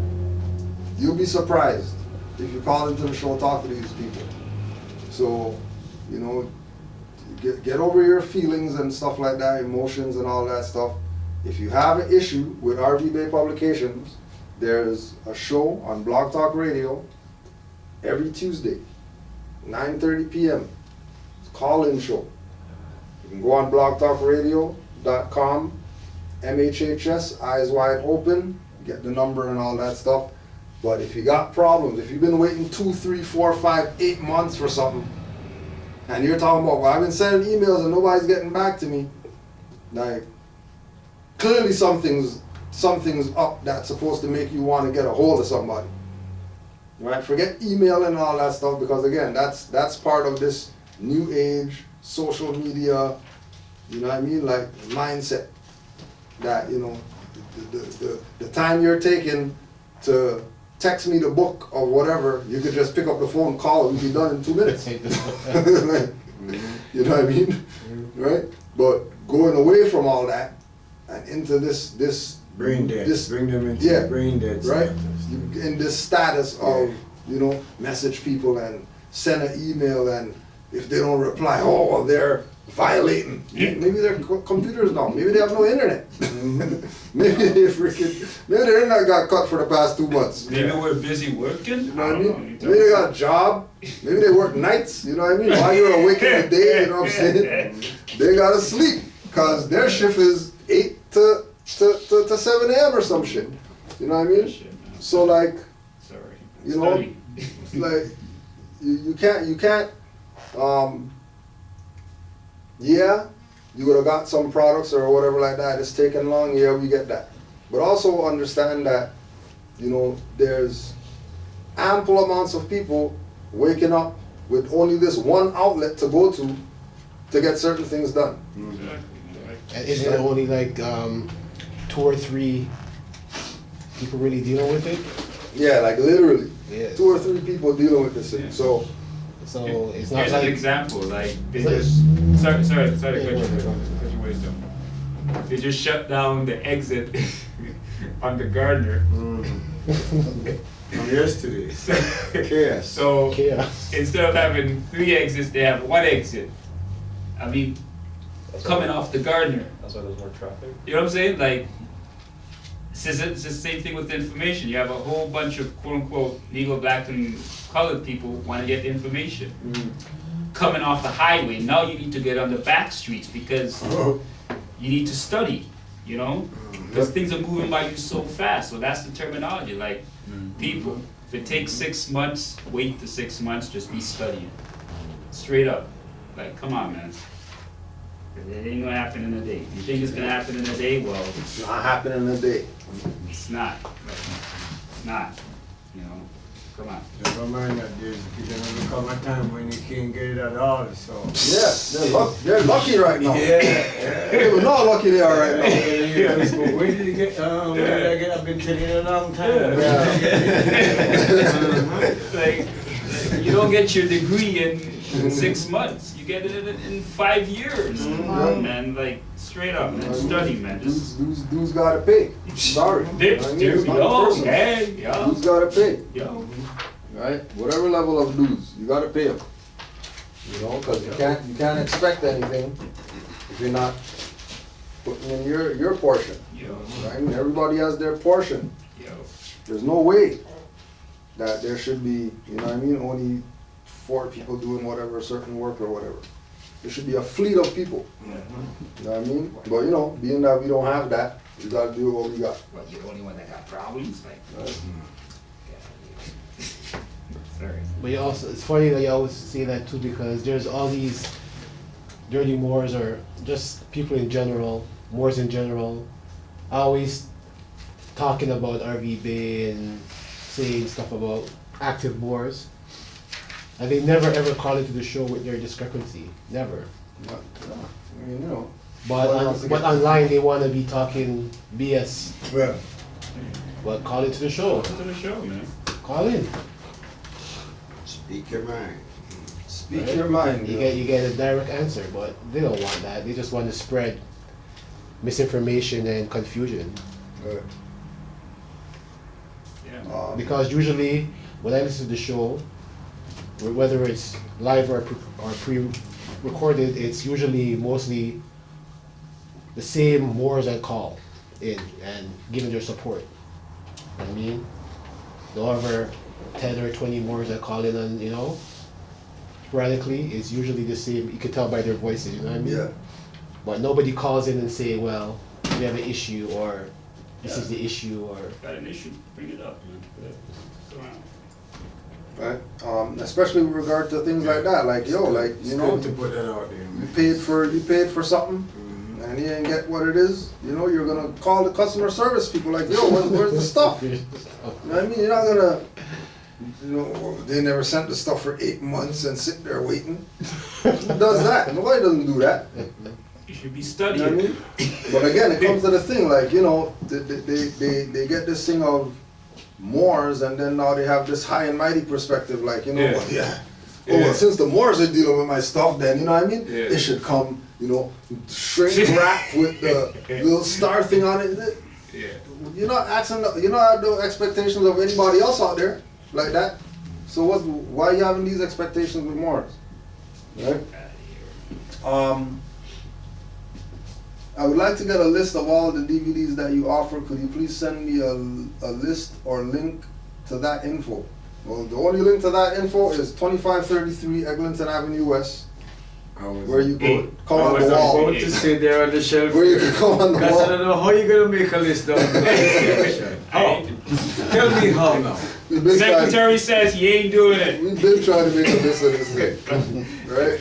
You want it? Just ask for a couple. We'll So send it. yeah, so there's no list, right? There's no list, but if you want DVDs, right? If you want DVDs, you can you know, do your donation to Canaanland Moors, Canaanland cultural educators at gmail.com for people outside of Canaanland, and just give us a, you know, brief description of what you're looking for.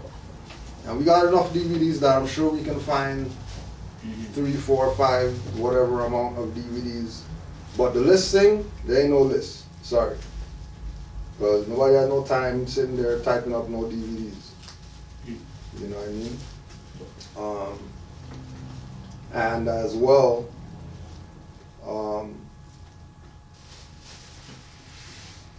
that's probably the best. You know what I mean? Send a message with your donation of what you're looking for as far as subject matter. You know what I mean? And the cost of the DVDs is 3 for 20 notes. Right? So just let us know what it is. It's 3 for 20, so you know, do the math. We'll send you how much ever DVDs it is, and then you make your list based on what we send. Right? And when you make your list, when you order next time, then you know what not to order or whatever. Right? But there's extensive, you know what I mean? Like, let me see, like right now, what?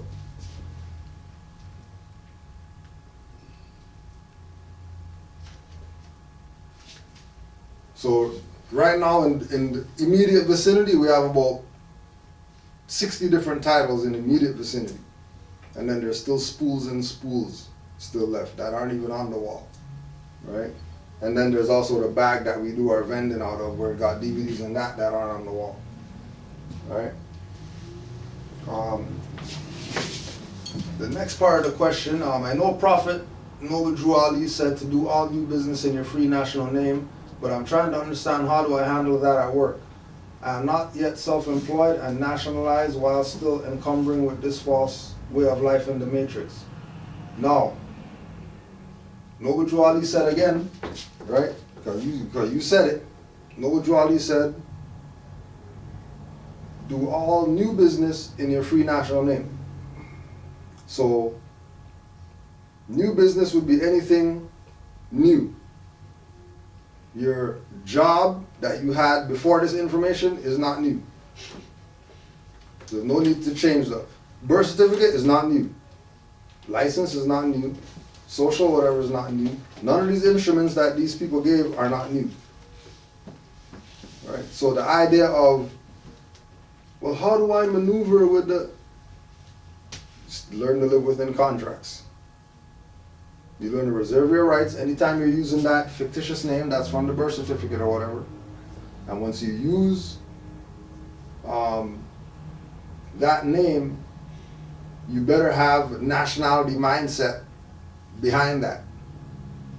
Right? So don't, you know, like people say, you know, I found out about this information and then, you know, I want to proclaim my nationality, but then like what you're saying, you know, they don't got a dictionary. But they want free national name and they want to buy a Moroccan flag and they want all these books on or whatever. You got a dictionary? No. Why do I need a dictionary? I want my nationality or whatever. Clearly you're not. What does it mean? Clearly you're not getting it, right? Clearly you don't know what nationality means if you don't have a dictionary, right?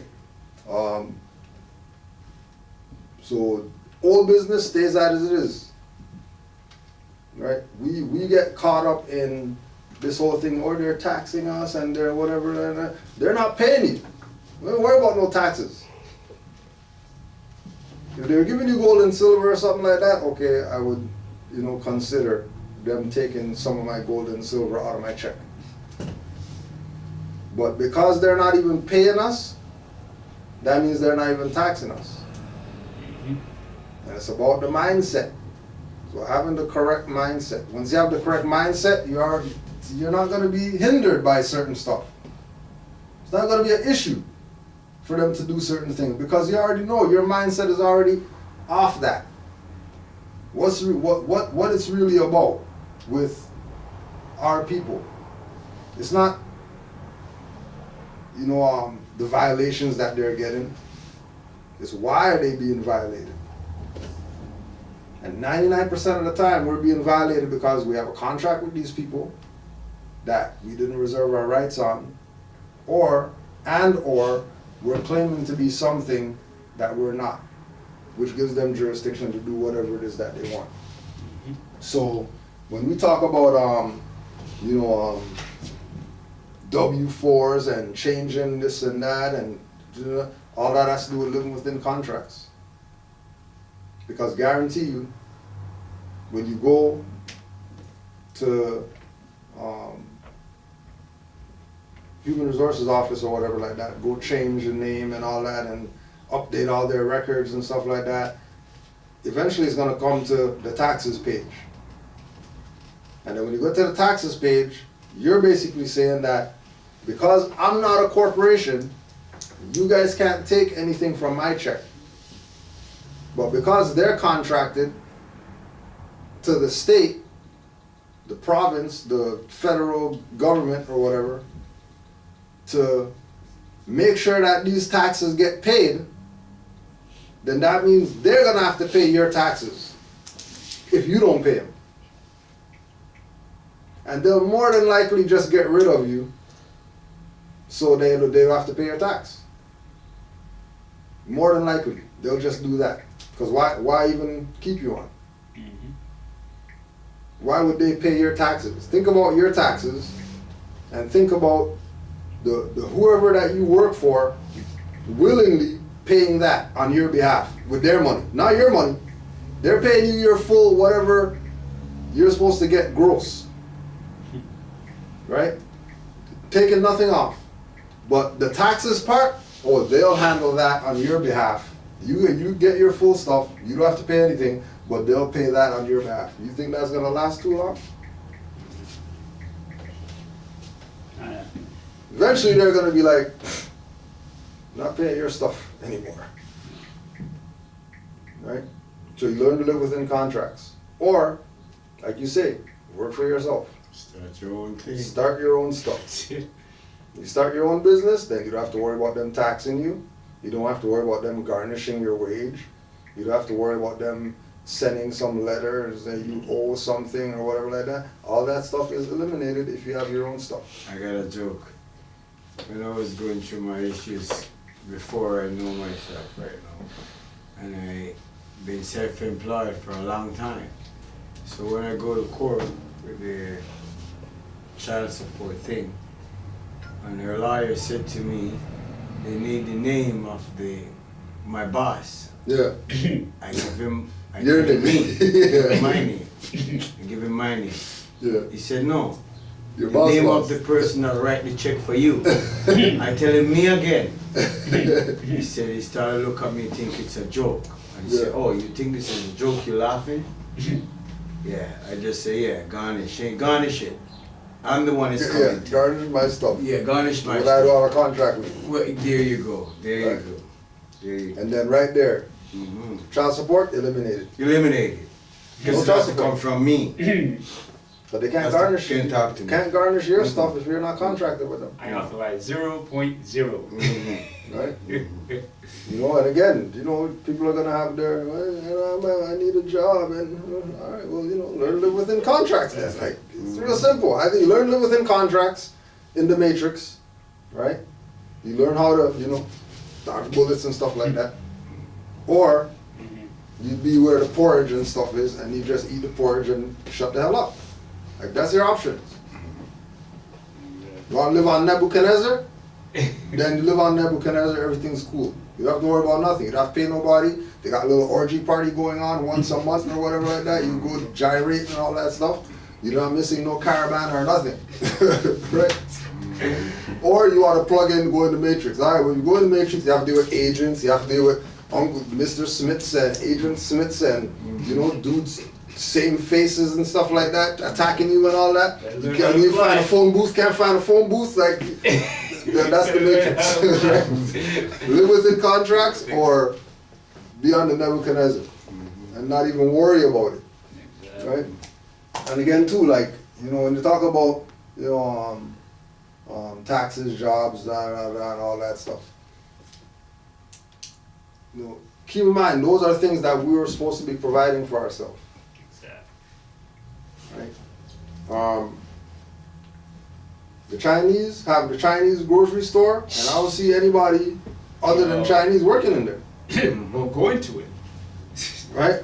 Chinese got the food store. I don't see the food store that's Chinese. I don't see the Chinese food store people hiring somebody else to work in the Chinese food store. It ain't happening. You know what I mean? Right? Because they got to provide for themselves. Because they got to make sure that all the funds that goes out for whatever business, all the funds that goes out is going to somebody who's going to put that funds right back into their community. And they're not going outside their community. Right? They're not spending frivolous. Right? And if they are spending frivolous, it's because, you know, they want the new Jordans or something like that. It's coming out, or a new Air or whatever. New technology, something or the other. And Other than that, and again, in-house. Is there people making them back? Right, right. You know what I mean? So they're still buying their own stuff. Right? So, with regard to the instruments, jobs, whatever like that you got from the Matrix, either you're learning to live within contracts while you're there, or you're severing ties and doing what you're supposed to do. You're not gonna be riding the fence. It won't work. It's either you're not gonna you know, talk sovereign, then not know how to live within contracts. right? The only way that you can talk about contracts and obligations and stuff like that is because you have a national, indigenous, sovereign mindset. You have a civic mindset. So you study and you know that, oh, you guys say income right here, if it's not income, scratch that out. And wages. If they go with it, they go with it. If they don't go with it, you know what I mean? They'll tell you, sorry, you scratched something, you gotta fill this form out again or whatever. Oh, you know, all rights reserved, you know, and oh well, that's not your signature from before, you know. Well, you know, then you make a decision. Now, what are you gonna do? Go get another job or keep it. Right? That's where you at. But it's only, you know, and again too, if you go to RBB Publications, you get the tax books. The tax books will give you some loopholes in the taxes, whatever, that you can not get tax taken off. Tax people got their own forms. Just like the tax people have their own vaccination vaccination exempt form, right? And people, well, you know, the school said that we got to, and then how are we gonna do it? Because, you know, I don't want to get, because I saw something online with the vaccinations and they got pork in it and they got beef eyes in it and they got all this stuff in it. How am I gonna escape? You know, they got exemption form. Oh. And then they go, then they fill it out. Then they go to their pastor or grand sheik or guy who they say, oh, that guy's my spiritual or whatever like that. You know, we go to his church and they sign the stuff and then no vaccination. Real simple, just easy as that. No headache, no writs, no, you know, is there a template online? Cause I need a template. No, just use their stuff. They got it. They have stuff already. They have loopholes in their own fraud stuff. They have loopholes so you don't get caught up in the fraud. Because again, that once you're dealing with occupation, they have to have a way out. Yes. When they occupy. Yes. They can't occupy and not leave a window, a crack, whatever, for you to be able to get out of occupation. Yes. They have to leave you something. This is why even with when we look at you know, like court situations, right? And then, you know, we get headstrong in, you know, go in there, Senator, say this, do that, and then they're supposed to do something, right? But their loophole might be easy as, you know what, we went over our stuff or whatever, you know, just plead, and we'll just throw everything out. Well, you know, what do you mean plead? Like what? Like what do you mean plead? You know, are you really, is this worth really the fight? You know, maybe I'll probably just fight this for a little bit, since you guys are trying to get stuff out of me that you shouldn't really be asking me for, right? You know, right? Because some of the loopholes, some of the cracks or whatever are traps. You know what I mean? So you're gonna have to know, you know what I mean, which way they're coming at you, because they're gonna come at you on an angle, and then depending on how you deal with it is, you know, their next move is gonna let you know where they're at. So if you go to court and you end up staying there till 4 o'clock or whatever, and then they say, you know what, come back tomorrow, you know that you got them. Because they should automatically just adjudicate if you're so guilty. You know what I mean? We're trying to find something. They should immediately, oh, sorry, you're guilty, bad man, that's it.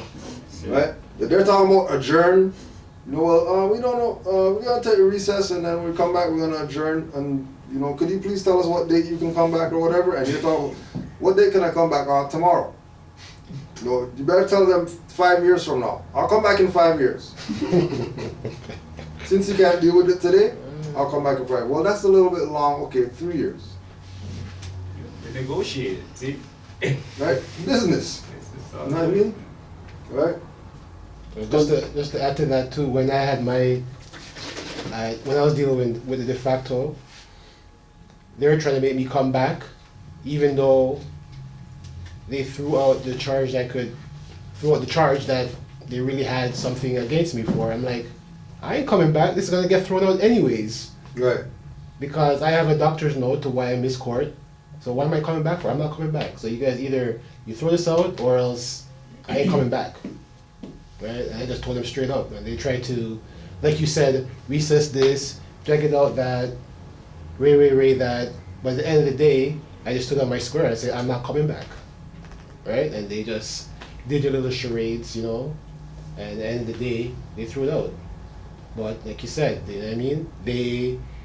It's all about finance for them. So if you keep on coming back, that's more finance for them. Yep. And that keeps their system going. So, Right. you know, I'd rather just not deal with them, period. Yeah, my next court appearance is, you know, I'm going there under protest the rest of coercion. I'm setting the schedule fee. I'm initiating my schedule fee, and then I go in there. So if they want me to go there, they have to pay me. They have to pay me. Right? They don't have any due cause. Window don't break, eh? No, I plan to go in there with officers too. So even my officers have to be compensated too for their court duties. Yeah. But I mean, remember too that, you know, there's already like any type of interaction in those administrative buildings that we have with them. Our mentality has to be that we're not going to court. We're not going to see judge or prosecutor or whatever like that. This is these guys' private chambers, whatever, right? So being that it's their private jurisdiction, it's no different than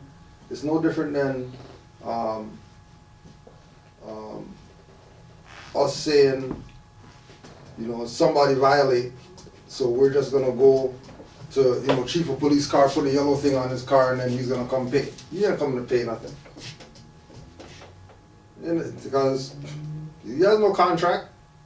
What contract does he have that he's obligated? No different. We don't have a contract with these courts or whatever like that they're gonna pay a fee schedule. It's something that we put out there, but again, it comes back to the same thing of all of our actions that we do as Moors does not require a response from them. Right? We don't need a response from them. Right? What we need from them is when they see us, leave us alone. Right? We don't need to go into their thing and then send something and then them say, oh yeah, now you whatever like that. They're gonna do what it is that they do. They always have, they always will. That's all they do. They have their acts, ordinances, whatever, that's what they're following. You come in with something opposite of what they're talking about, either you're crazy or, you know what I mean, they'll deal with you tomorrow or next week or next 2 years or next whatever like that, or they just say from guilty just to get you out of there. So through my studying this week, because I went hard, those administrators don't have any judicial capacity to make any orders or issue any warrants or anything like that. So when you go to court, you have to know these stuff. You can't let them get away with remanding another day or whatever, because they don't have that capacity to do that. It's only whenever you allow them to do that. Right. Right. Well, again, the allowance is that as much as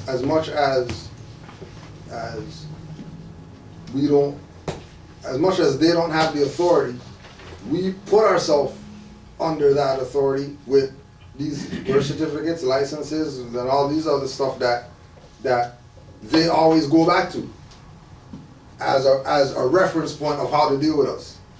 Like, they never deal with us on nationality card papers. They always want to go back. Oh, well, you got a birth certificate? Okay. What about a social? What about whatever? What about this or that? They always go to those things, because as soon as we start talking nationality card, automatically they have no jurisdiction. And the only reason that they have jurisdiction is because they've been doing this thing for over 400 years, right?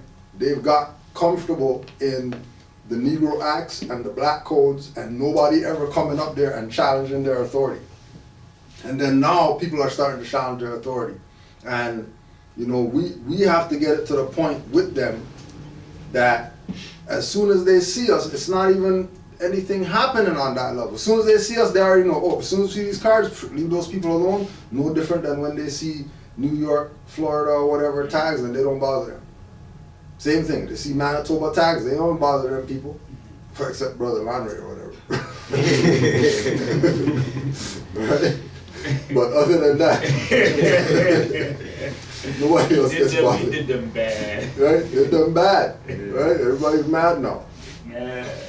So like even at the fake hearing, the mock court that they made me sit through, yeah, like, so my empress, she was pretty slick. She listened to my instructions pretty good. So when they were trying to deem me as this straw man name or whatever, you know, my empress put she brought the birth certificate to court, and she put it right there on the duty counsel's desk or counter or whatever.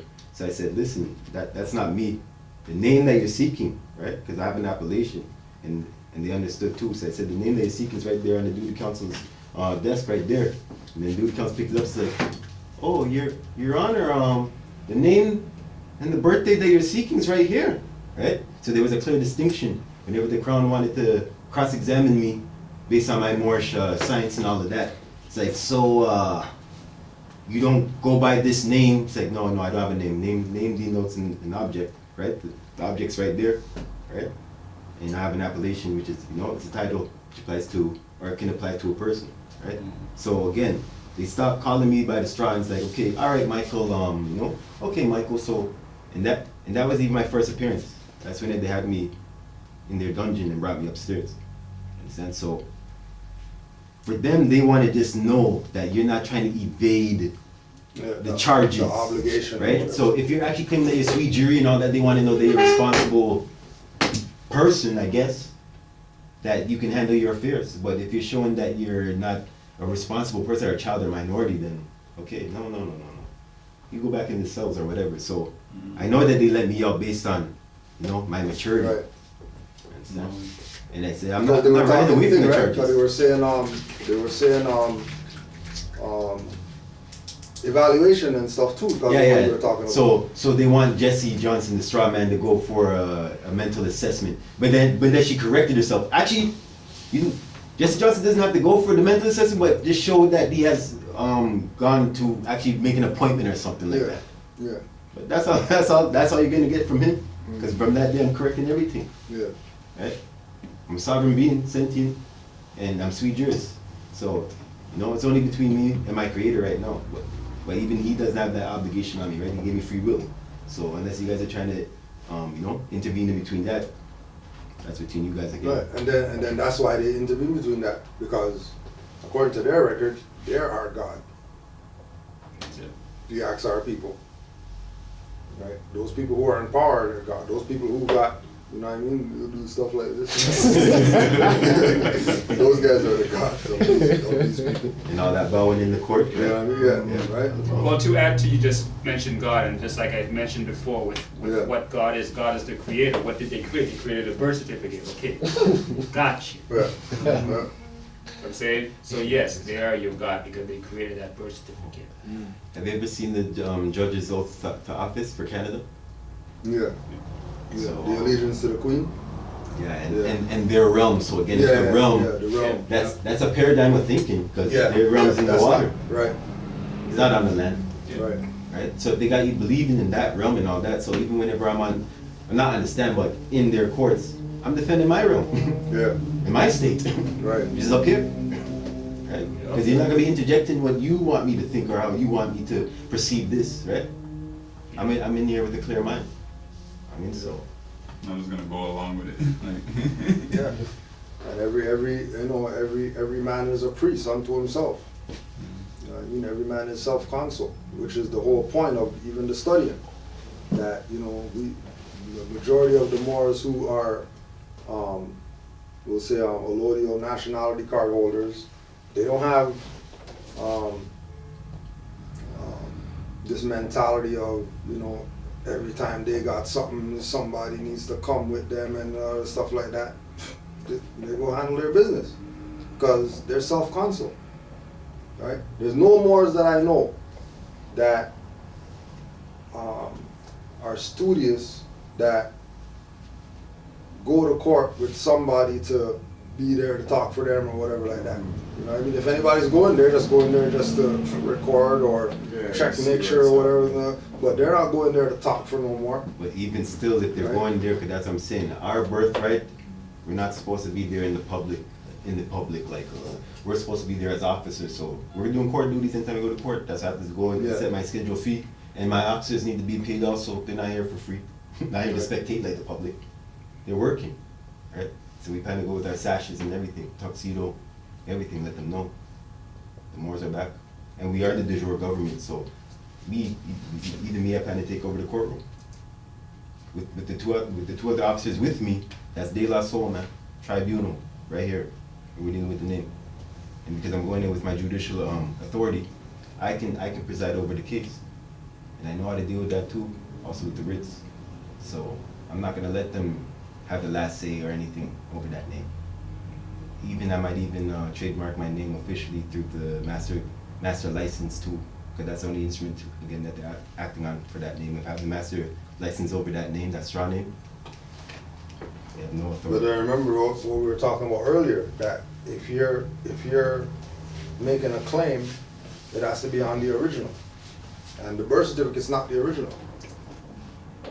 It's the statement of live birth. Yeah, the long sheet. The long sheet is the original. I got all those coming through. So, you know, like. No, but you only have to copy. No, but there's another thing called a master business license. So we don't know that our names have also been the same how they register it. So there's a master license in your name. Yeah, but that's not your name. Because you just admitted that. No, I know it's not my name, but I still have full authority over it, right? No, you just have the copy. I'm the beneficiary of this corp, right? When it comes to the trust of that, I'm the beneficiary. Understood, but just listen to what I'm saying, like what we're talking about, and I have the form right here. You just have the copy. It's always copies that they don't need the authenticate. No, they never will. So if you don't have the original, and this is where it comes down to, if you don't have the original, you don't know what is being done to the original. You can get it through a Freedom of Information Act. However, until you get the original copy, the original document, the copy that you have is just a copy. Okay, I have a question. On the original document of that, is that where they would put the child's footprint? No, that's where they would put the informant. Because, like I said, we dealt with it earlier before y'all came through. And on this one, there's supposed to be 3 signatures. There's you, the mother, and the informant. This one only has you and the mother. This is just a copy. The one that you don't see have the informant. So the original document has, we don't know really. We really don't know, because we just look at it. It's just a copy. Right. Right? And that copy has been placed on a form. You didn't sign up with this form. Your form is within you. So do you think that the Registrar General would know where that information is? Well, they have it. Yeah, they're the ones who got it. They're the ones who got it. There's a couple of writs that we just need to write them. No, that's okay, understood. Like, see, this is where we come down to when we talk about authenticating birth certificates or giving them birth certificates, whatever. It's just a piece of paper.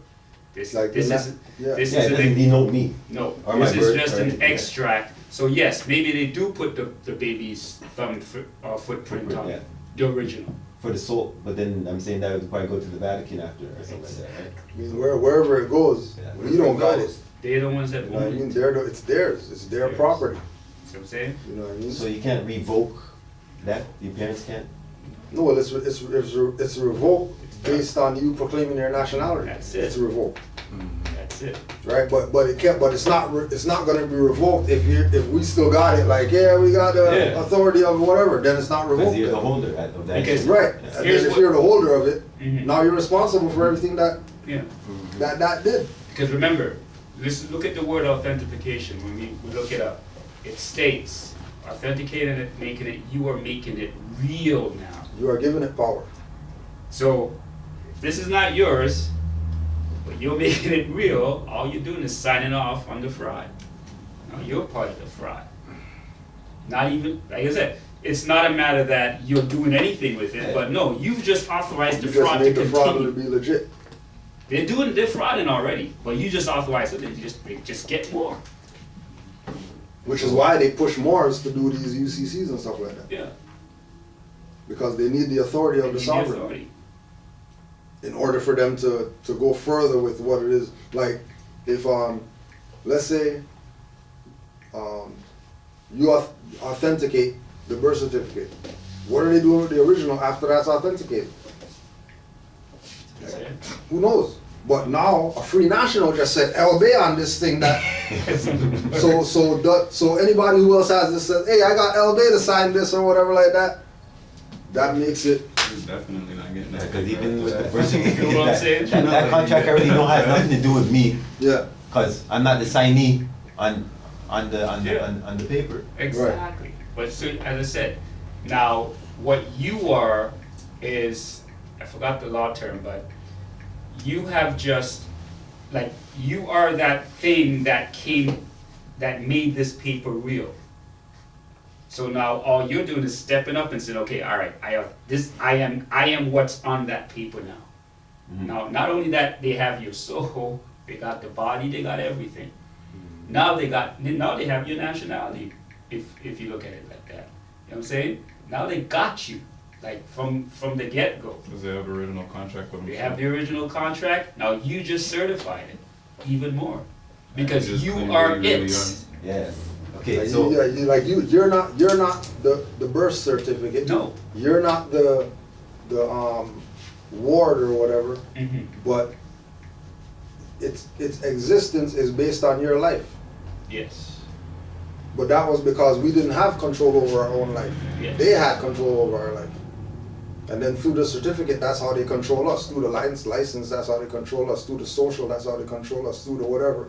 But now we're coming and saying, "Look, nationality card." okay, so Now they have no claim to come at us. Which at that point, they're supposed to say, we don't, oh, sorry, you're diverse to our nation, our state, our whatever like that. We don't have jurisdiction to hear this, dismissed.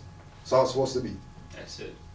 It's not supposed to even go into subject matter of who has whatever, where's the contract, whatever like that. You don't want Again, I'm not allowing that. Because of You our don't need it. We have nationality. You don't because want of our that's how the establishment.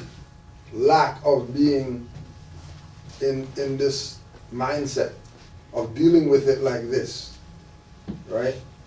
They're going with what it is that they've established, Exactly. right? So you know, we see the list A to Z, right? One out of A to Z is coming up saying something that's not really the same as everybody else. That's just one.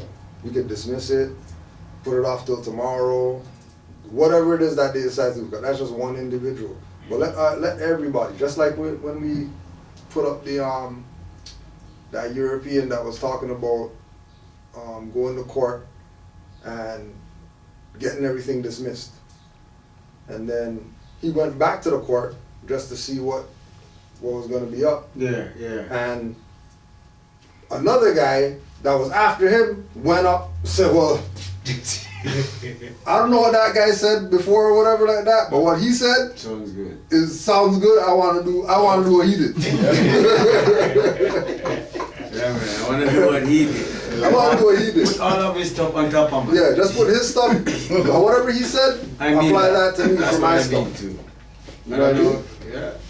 Right? If you have everybody going up there doing that, these people are done tomorrow. One day they're done. You know what I No, mean? but that's the example. Trust Right? me, May 11th. That's the example that I plan to leave The the Brampton fire alarm courthouse. gets pulled, man. Yeah. Everybody You know what I mean? exit the building. Everybody exit the building. Like, you can't have this guy up here talking. No way. You know what I mean? This is why you You send end the up paper. ask the crowd now who have the same kind of problem. Right. Yeah. About 5, and then they say, okay, 5 of you go. Yeah. Because you couldn't just give it to this one guy. just give it to The next one guy's guy, gonna get up But too. if I go in there as He's the gonna get up jure too. judicial officer, I'm telling you, they don't have any say. If I say, yo, no, trust you. Like, I already know it's gonna have a different effect on them, because they're not gonna know how to deal with me first off.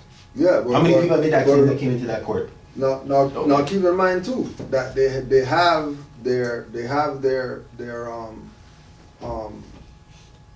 mode of operations for people who don't go with the program. Yeah, but so as much as your mentality is, oh yeah, when I go in there, I got them checkmate. Like they're thinking. Listen, I'm challenging everybody. Delegation of authority, when it's expired, I need that immediately. What's your name? I'm there paging everybody. If you think that you can move on me and infringe or abrogate on me, all right, come. I'll take all the challenges, and here's my schedule fee. Hey, I'm gonna need more copies of that schedule fee for all these people in this body. Understand? That's my whoever comes. More sheriffs come in that room. Hey, take a schedule fee before. No, like if you don't have any comprehension or any knowledge of what just happened 10 minutes ago, I suggest you take one of those schedule fees right there, man. Do you want to involve yourself with the sovereign, the de jure government? It's up to you. No, and that's just me saying whatever. At the end of the day, we are going to go through the due process of law to find out who this guy really is and does he have these credentials. Yeah, right? We know they don't though. No, it's about me. We're going to do due process of law with me to find out if I really have those credentials, right? So we're not going to go through due process of law for you to go on the matter of that habeas corpus and all that. Right? Right? The capias and the bill of attainder. We're not dealing with that. We're not proceeding with that matter. We're just dealing with the jurisdiction of the court and you guys having the jurisdiction to move on me. Right. I'm not listening to what the allegations are. Yeah. Right? We're not doing any of that at any time. And then remember that the lack of jurisdiction, their lack of jurisdiction starts with status. Mm-hmm. It doesn't go into do they have jurisdiction? Because as soon as you start asking them stuff, their answer admits the jurisdiction. Mm-hmm. You know what I mean? But that's what I'm saying. So like whenever I say, so I'm putting on the record from the get-go that I'm a judicial officer and I'm challenging jurisdiction. This is my stand. And I'm annexing all my affidavits, so they're gonna know my credentials, the name correction, everything's just gonna go on record. And then I'm gonna have questions now whenever we actually start to proceed, but we're still not proceeding on the bill of attainder, we're proceeding on the jurisdiction that I challenged. But they'll never proceed on that. Yeah, so dismiss the charges then. Right. That's right. Which again comes down to, it has nothing to do with all that stuff that's said. It has to do with what's the individual status that's adjudicated, and what's the status of the individual who is in the court, you know what I mean, so-called court. And they don't have it because they're just an administrator, and I'm going to be asking all those questions. Are you a trustee or an administrator this morning, ma'am, sir? Yes. Amari, didn't you have what about the when you had executor, when you did the executor letter for your stuff, what was the difference in like 180 degrees different? Because what happened was just like we talk about, I'm just going to be basic, is that when you walk in there, nobody has a position. Period. Because what they're looking for when you go in there is they're looking for the trustee. Who's going to be the trustee? So when they ask for that name, whoever answers, they're the trustee. So myself, as I said, when I walked in there, stated my record, so for the record, I am Moorish Science, occupant of the executive office, and I'm here to appoint someone. Oh no. They didn't ask for the name, they didn't say, they just wanted to distract everything. Nobody wanted to say anything, nobody wanted to do anything at all. So I stated, I'm appointing you trustee, by the way. And when the Crown wanted to say, sorry, no speaking. You're not involved here. To wit, the quote unquote administrator, I said, you're the trustee. She said, you gotta go back out and come back in and say your name. It's not even like they can say no or yes. Okay. So obviously I saw the game in terms of, okay, if I go back out and come back in, all right, then boom, boom, I'm gone, right? But I stated it again, and I am appointing you trustee, and I want you to dismiss this matter. Not that I want you to let me go, whatever. No, dismiss the matter. Right? To it, they sent their security enforcers, so-called. Their backup. They surround, as I said, it's the way it was done. I have to give you point form. I'm just trying to give you the close notes. They surrounded me to a point where, you know, it's like they escorted me out, and I saw that. It's like, okay, the executive is being escorted out in terms of he's being protected, but I didn't catch it because everything's like moving. So sure enough, as soon as I passed the bar, she ran out, they pulled me back in, and accosted me there. Because she was, remember, the trustee saw everything happen. Mm-hmm. So if the trustee saw everything happen, then they have to be accountable for what has happened. Mm-hmm. So I'm saying? So she left? Downright, she left. She literally ran out the court. Like, or the room, I shouldn't say court. But going back, I said, so as occupant of the executor office, as opposed to XREL, what you become is you are the master of the estate. So being a master of the estate, because that's what you're going in there to do. That's what administrative buildings deal with, estates. So when we go into that room, we're not dealing with you get the ticket or whatever. They're dealing with extracting, that word again, from the estate. And you walking in there as a trustee, you're the one that's supposed to do the extraction for them. So when you don't do it, it's like they beat the crap out of you because the trustee has all the liabilities. So in regards to your situation, you're not going into a court. And that's the issue that a lot of us have, is that we look at the semblance of the venue that we're going into. So don't even deal with it as a judicial. It's not court. Enough to go there.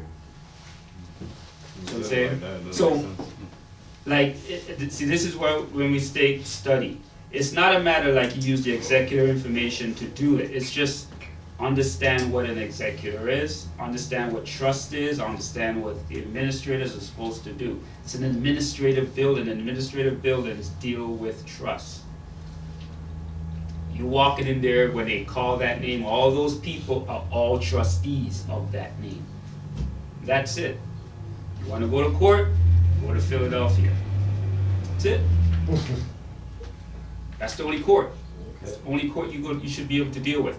Going in with the information that you have, let's trust me, God, it's great. Can you tell them to move it to that court? Can you tell them to move it? They don't have the authority to do anything. Because they're not a court. That's the whole Come point. back to the whole That's crazy. That's the problem. And as So I it said, puts you in a bind, like you can't even. well, it's not a matter of puts you in a bind. It's just like even when we say, walk away. even when we look at puts us in a bind, Pretty majority much of that's all you can do. Pretty yeah. much. majority of our dealings with them is because of us. Yeah. Because of us doing something.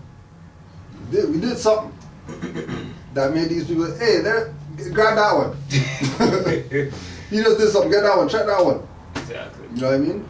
And they're gonna go through their BS. Like that's just how they do. Like they're a colonial force. Like that's what they do. It's on They the don't books. do a due process, they don't do a constitutional law, they don't do whatever like that. Like we put out the thing, Canada doesn't even have a constitution. Yeah. And people are still like, you know, You want to be Charter of Rights. give me the Charter of Rights, give me the right to this and that. Like, what don't you get? Canada doesn't have a constitution, which means that they're not government, they're not anything for you to take serious. Yeah. You know what I mean? It's only because of their exercising as such. You know what I mean? In name only, and nobody challenging them why they even think that they got big chests and stuff like that, thinking that they're hype. You know what I mean? To add to that, as I said, in regards to everything that, as I said, everything that went on, and I always use myself as an example. On the last time when I went there, because I said I got kidnapped, whatever, at the border, whatever, and the finality was, when I got there, because they told me to come back, whatever, I went back, they had my files. And he had to literally go in with 2 hands and lift up everything. And when the quote-unquote administrator had it, the clerk, all the all the policy enforcers, the court administrator, all of them were melanated. Every single one of them the last time I went in there. All of them. So I was like looking at it, like, oh my God, I already won. You know what I'm saying? So when that's the first thing. The second thing is, before anybody get to go into the room, you had to go to this other room to speak to somebody. Right? So I went in there, and this is when he pulled out my files, and it's like, oh, you're, it's like, oh shit. You know, it's like, oh, you're, as I said, I had the quote unquote tacit tickets that were placed on me was no driver's license, no insurance, this is prison, work until I'm 100 years old type of stuff. Like a lot of funds was on this. He brought it down to a bill. One bill. Put it up as a bill. All I have to do is just plead guilty. Take the charge. I said, you know I can't pay this, right? Yeah, we know that. Just we need to finalize this matter. And that was it. So what did you do? Just finalize the matter, yeah. And then their omission that they were seeking? Hmm? So you gave them the omission that they were seeking? That's all they needed. And just don't come back here again. So what do you mean, the bill that's talking about? Just 100, that's just one note, 100 notes. You have to pay that. Well, yeah, but they know I'm not gonna pay, but they gotta put it on the record, right? They need something, They gotta, to close up. They're in the wrong. The issue was, and this is basically what this is basically what they were doing. Just don't come back in here. You're not supposed to be here. And this is what they're telling all of us. You're not supposed to be in there. That's why they're fighting us so hard when we go up in there.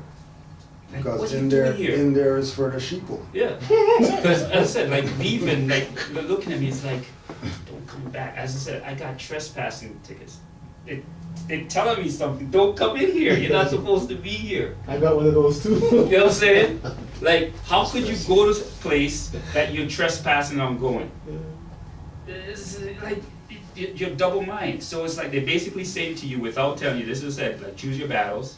And you're gonna be given signs. You're gonna be given windows. Mad windows, especially when they know you know or whatever. You know what I mean? And again, just like Brother Amari said, like it's not. If you know how to live within contracts, then in certain situations you just take the plea. Like it ain't no big deal. Make them get rid of this stuff so you can get them off your back. He knew I wasn't gonna, like 100. It's like, okay, let's expect 100 at least from him. Yeah, like if they're telling you, you know, fine 5,000, we're gonna bring it down to 100, just whatever. Yeah, but what if there's nothing to lose? To fight it. Yeah, I mean, I mean, there might not be anything to lose as far as like a moral whatever, but time is something.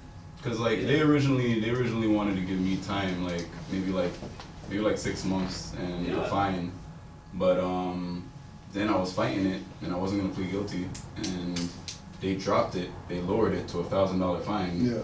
Because what they're saying there's not enough evidence. Realize you're not going to deal with it. To prove anything what they're saying, and but remember, it's all a negotiation. Yeah, of course, yeah. Like, they want me to just take the plea. Yeah, they want me to be on the record.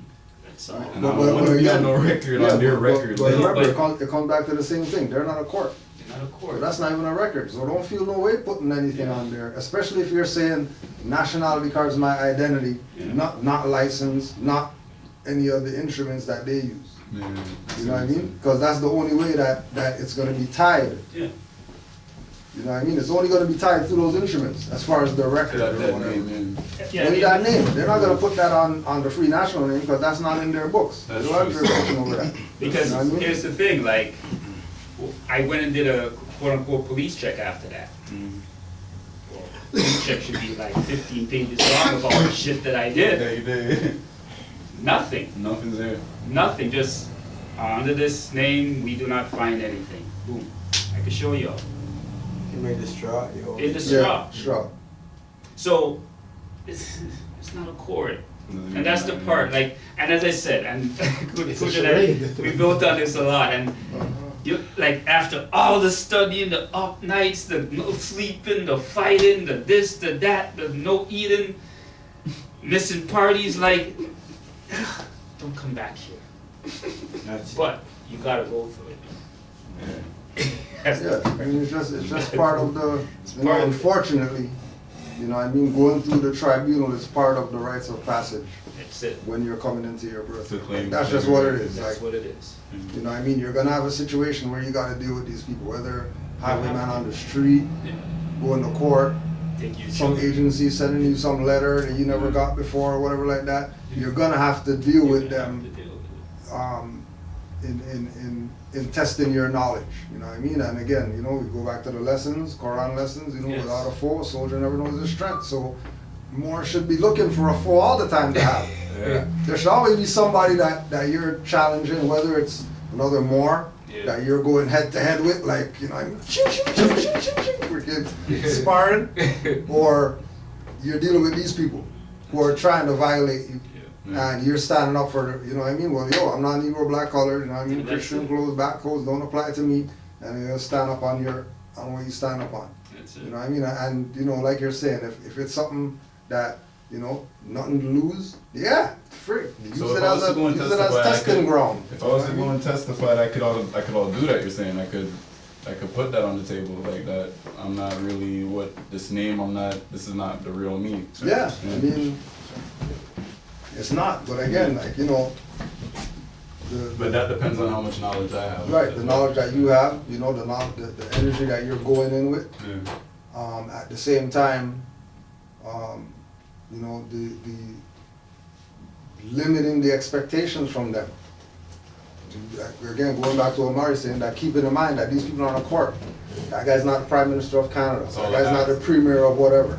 That guy's not the Mayor of whatever. These guys are running a racket. Yeah. You know what I mean? They're not really government. They're a corporation pretending to be government. Okay, so Walmart's giving out passports and stuff like that. So we can't take them serious. It's all a sham. As soon as we start taking them serious and giving them this idea exactly of what they then, want. then they are what it is that they're assuming You're giving them power. to be, giving them the power. You know what I mean?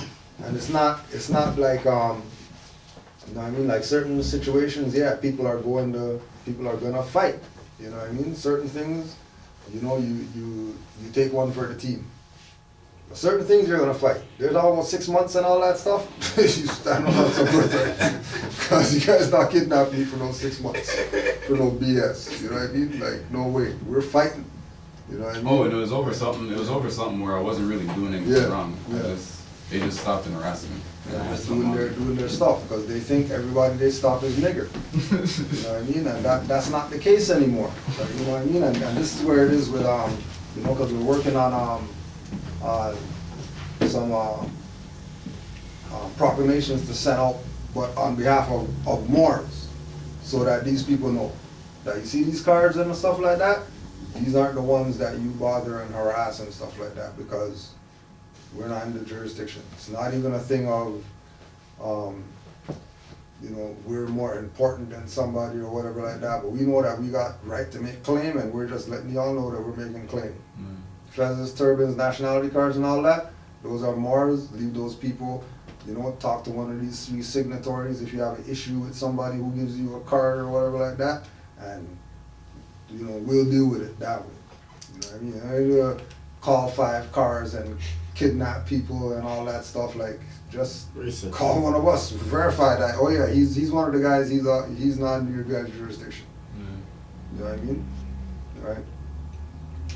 Just to add to that too, when you're saying about sometimes you want to see how far the rabbit holes go. It's not really about like defeating them. It's just to see how de facto they are, how far they could go.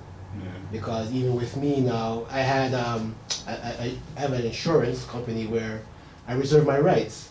So from time they're sending me these things saying that my signature is not valid, re-sign again. So I kept on calling the insurance company and they said, oh, well, your status is good. Meanwhile, somebody's writing me letters saying that I have no policy, but I'm calling them and they're telling me, yeah, it's good. So now I put in a claim, and all of a sudden now, so for a while now that wasn't an issue. So now I put in a claim now. Now they're saying, well, you didn't have no signature, so this policy is void now, and rah. Sending me all these letters. I'm calling the insurance company, again, the representative saying, what's going on? I got a check here, I don't know what it's for. So that's a little small check, right? I noticed that the claim, what is it for? Oh, we don't have no record of sending no check, right? But when I realized that was my payments that I've been making, that they send me all my payments back. So I'm like, okay, these guys are really de facto. I don't want to deal with them, but you know what? I'm saying, you know what? I want to see how far this reserve my rights go. Wow, so just because, you know what? I want to send you guys a writ. Yeah, that's great. And let's see how far this rabbit hole goes. That's crazy story. Yeah, exactly. So that's all you gotta do, man. You gotta study that shit. We're asking, we want the Moors to assist with this fundraiser that's going on. The 7th annual Eagle Counseling and Support Center. So Sister Paulette, who we talked about before, she works with the prisons. So she's doing a fundraiser on April 30th. We have our event, the James Small event, April 30th. But we're looking at getting some finance together from the Moors so we could donate to the fundraiser. So the tickets for the fundraiser is 40 notes. So anything from 20 to 40 notes. If any Moors out there want to donate to the sisters' campaign, again, she's going in and out of the prisons. The situation that she has set up with the prison is that she has room and board at the prisons. So when she goes to the prisons to do programs, she's sleeping at the prison. Oh shit. Doing her programs or whatever like that. She might be out of prison for a week. Have a 3-4 day program. Does her 4 programs and goes to some other prison, same thing. 3-4 days, do a program, bring people in the top, blah blah blah. So we connected with her because some individuals in the prison, when she went to check some individuals in the prison, they were requesting this information. So she contacted the chaplain for the prison, and the chaplain contacted her and got in contact with her. So we just want to support the mother in her humanitarian work. So if you want to make a donation to her fundraising for people online, the same email, culturaleducators@gmail.com, and just put a message in there that this is for the Eagle fundraiser, and we'll get the funds to her. And then for Moors here, same thing, you talk with Brother Amari. If you have any donations, just get them to him and we'll get them to the sister. Or you can, if you want to just deal with it yourself, you can give her a call. Her phone number is 647-705-1735. 647-705-1735. And her email is paulette.clark with the E, Clark with the E, Paulette, Paulette .Clark, CLARKE, @theeaglecsc.com. Paulette.Clark @theeaglecsc.com. If you want to help out with that.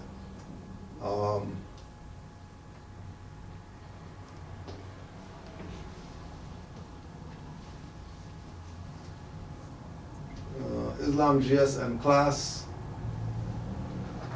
thank you for allowing me to participate. Can you break down how treasury notes are used to pay for things like food at a store, rent, etc., even though it's not money? The Constitution is clear when it says gold and silver, and I get that the corp is broke. I think I even get that all of the nations are calling them in on what they owe back and were given credit on. But even today, as a broke corporation before the fall, we still use notes. I just think I am missing how. If you explain the kind of breakdown, for me, I would appreciate it. Well, the notes are only existing because of blind faith. The people have faith in it, so it exists. If people take their faith away from it, it's not going to exist. The nations of the world are calling in the debt. How the United States is paying the debt is by selling Range Rover, Land Rover, Jaguar, Lakes, whatever it is that they got that they can sell, they're selling in order to pay the debt back.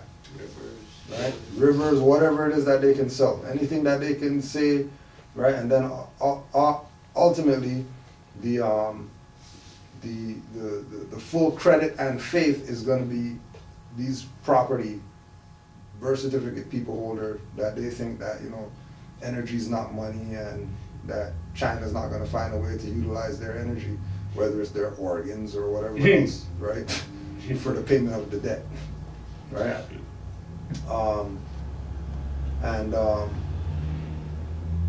Keep in mind that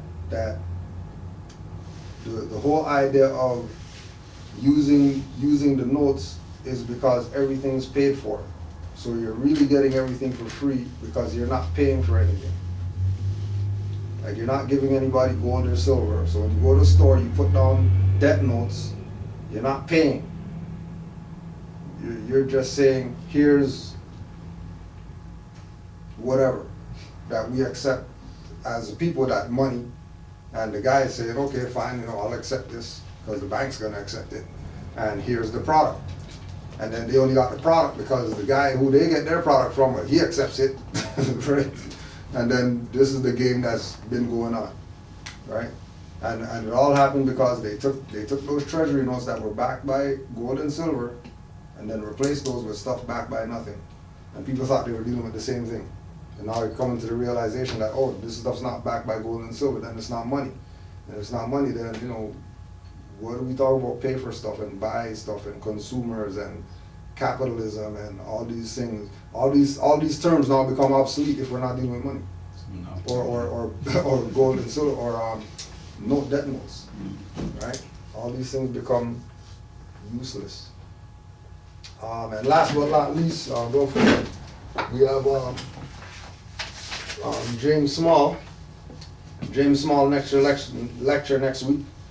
Professor James Small, Saturday, April 29th at York University. Tickets are $25, $35 for 2 days, $10 for students. Contact number 647-919-0456. 0456. And then day 2 is at 1677 Wilson. 1677 Wilson. I think that's Wilson and 401. Somewhere around there, Wilson and 410 or something like that. 3 p.m. to 9 p.m. 1677 Wilson. And the contact phone number is 647-919-0466. 919-0466, area code 647. And that's for the James Small. We're going to be vending at the event. So anybody who's in the jurisdiction, you know, if you haven't connected with the Moors yet and you've been waiting, we'll be at the event with Professor James Small. Yeah, more. Yeah, I swear I seen online that they said that the one day, I think it was Saturday, was cancelled. Oh yeah? Okay. It's only going to be on Sunday. All right. Well, good looking out. They can't tell the vendors nothing. I see it on the same sister, Jacqueline. Yeah. Yeah. All right. We'll find out. We'll I think confirm I'll that. double check that to make sure. We'll confirm that.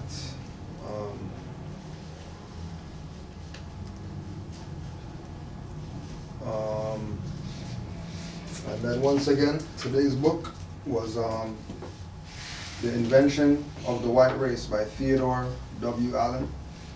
The Invention of the White Race, Theodore W. Allen. And also too, don't forget renownroyalty.com activemoors.com, moorishdirectory.com, and Moorish Directory and Great Seal West are continuing to reach the people with a Constitution curriculum coming this June. They just did their Holy Quran curriculum class. So if you are looking to get involved with the Constitution class, starting in June, more book at activemoors.com. More book at activemoors.com and connect yourself with some Moors that are doing something.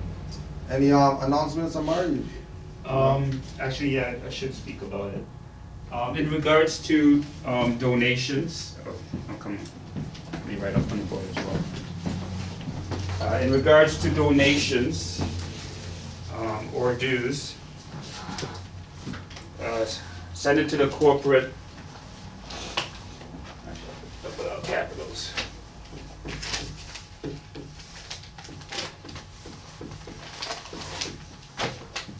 Okay.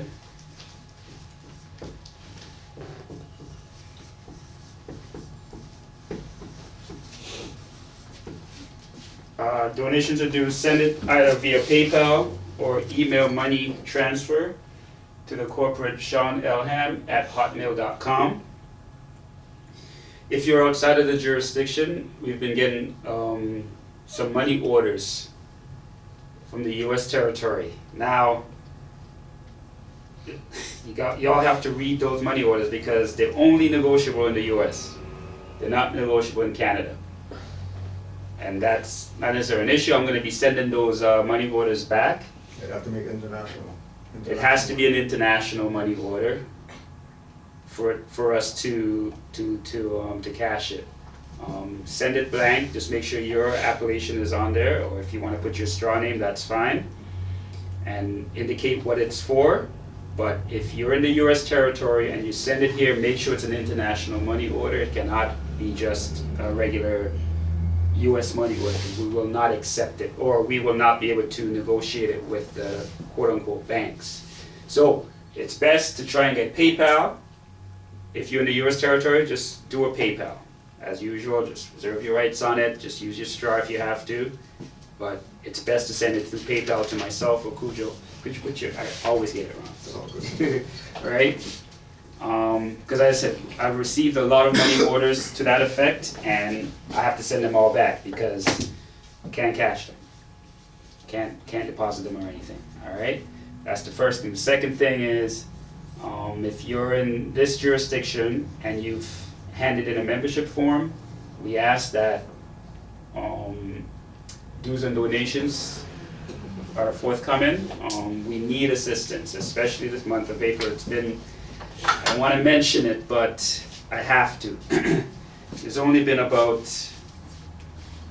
10 Moors in this jurisdiction that has given a donation for this month of April. You know, it doesn't sound good. It doesn't look good on us as well, because as I said, we're striving to make this nation bigger than it is in regards to who we are. But if only 10 of us are contributing to help out, like, nothing can happen. You know or if something does happen, it's for those 10 people who it's for those 10 Moors. I'm not calling anybody out. I'm not saying any names or whatever. It's just more or less, it's only 10. You know what I mean? So. If we're getting 1,000 a month from those 10 people. Okay, you know, all right. Yeah. Or 100, whichever. But right. Even if we are getting that, only 10 contributed. You know what I'm saying? Like, so if you've handed in a membership form already and you haven't done it yet, some Moors, what they do, they give it on a 3-month basis, which is fine, which is good. So I'm not necessarily ruling them out that they haven't done it, but it's just more or less on an ongoing basis. Only 10 for the month of April so far, and we got 5 days to go. So maybe I'll be corrected next week, but regardless, so we need those in. Also, starting in May, the temple is going to be open on Fridays. I'm going to have it open on Fridays. more or less for a lot of building, because we're getting a lot of Moors, get misinformation from other Moors, and we need to get clarity on everything. What time? Timing is going to be from 7:30 until, I'm not going to put an end date because we don't stop. You know what I'm saying? So 7:30 starting in May, which is going to be not next week, the week after. And then I'm going to see, depending on the response, how often we do it. I'm probably going to do it every other weekend, but I will make that decision next week Friday, moving forward. But we need to do it. We need to do it. It's either going to be a Friday or a Saturday, but more or less, as I said, starting in the first week, we're going to have it going. Some Moors who've been into the temple for a while, like we've been pushing a lot of the books that we have, but now we have a lot of products that has been donated to us in terms of soaps, creams, deodorants, essence, glasses. So we do have a lot of products down at the temple. We have a lot of t-shirts now. So come get them. We got more books. Cujo has some more books coming. We got some other books from other authors that has been donated to us as well. So we got more stuff down at the temple.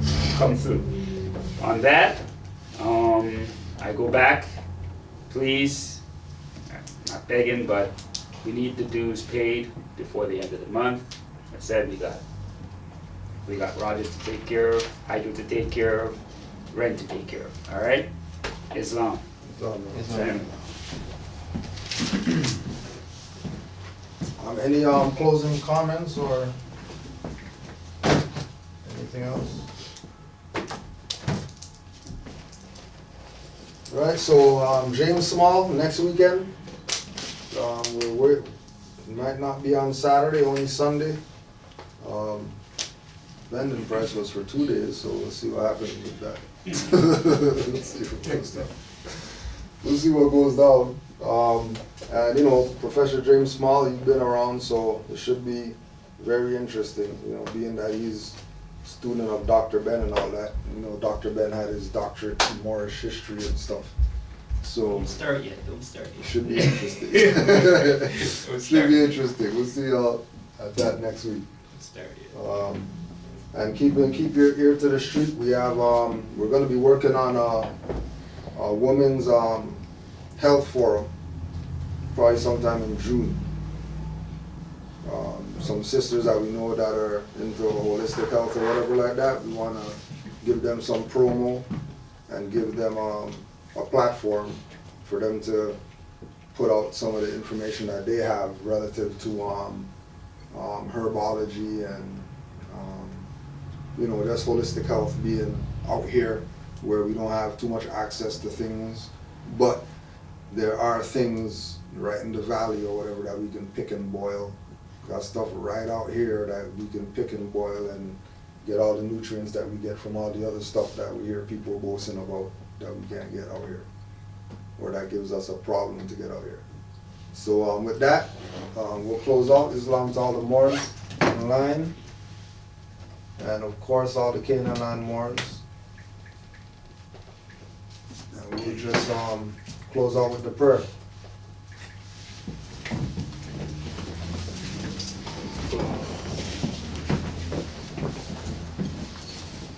Five on the left, two on the right. Allah, the Father of the universe. Allah, Father of the universe. Father of love. Father of love. Truth. Peace. Freedom. And justice. Allah is my protector. Allah is my protector. My guide. And my salvation. By night. And by day. To his holy prophet. Noble Juali. Islam. Peace, Morris. Peace. Standing on the rock.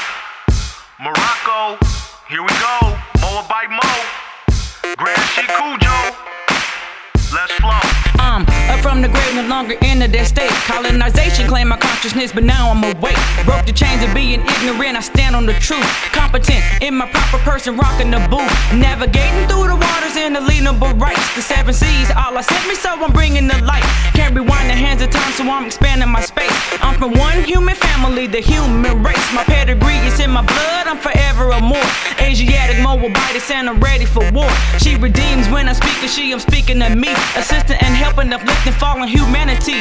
For the record, on the record, neither Negro or black or troglodyte. My people suffering, we only attack. My people perish from true knowledge, we so desperately lack. So why in the hell would I wanna go back? Nope.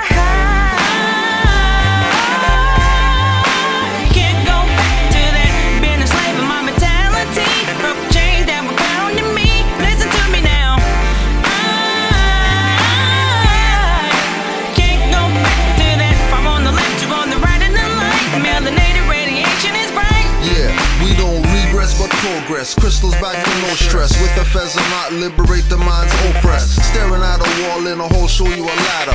Which is not a thing you climb, but your 7 chakras. Ask Jacob, 5 up, assalamu alaikum. Left foot first, or standing on the square, take 'em. The opposite of get out black holes into light. So marvelous, you get scared from fright. False and light, to men appears real, you just might sit that trap, can't move, just paralyzed. Paralysis that you only get if you sleep. Your heights are so deep, the depths are so deep. Intelligent hoodlum said arrest the presidency. 2 shots for drink champs, Nori knows Drew Ali. Calling Yassine Bey most deaf, you think like the colonists. Even though Nostradamus told you what your problem is. Can't go back to that, being a slave of my mentality. Broke the chains that were bound to me. Listen to me now. I can't go back to that. If I'm on the left, you're on the right of the light. Melanated radiation is bright.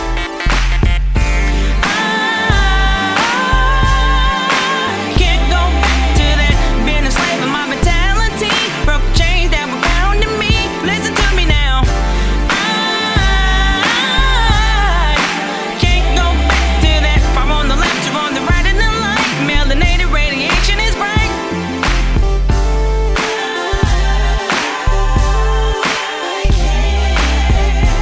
I rise to give honors to Allah, the Father of the universe, to Noble Drew Ali, to Grand Sheik, Cujo Awo El, Canaanland Moors, for sharing this mic with me. Temple number 5, to my son, my firstborn, for producing this track.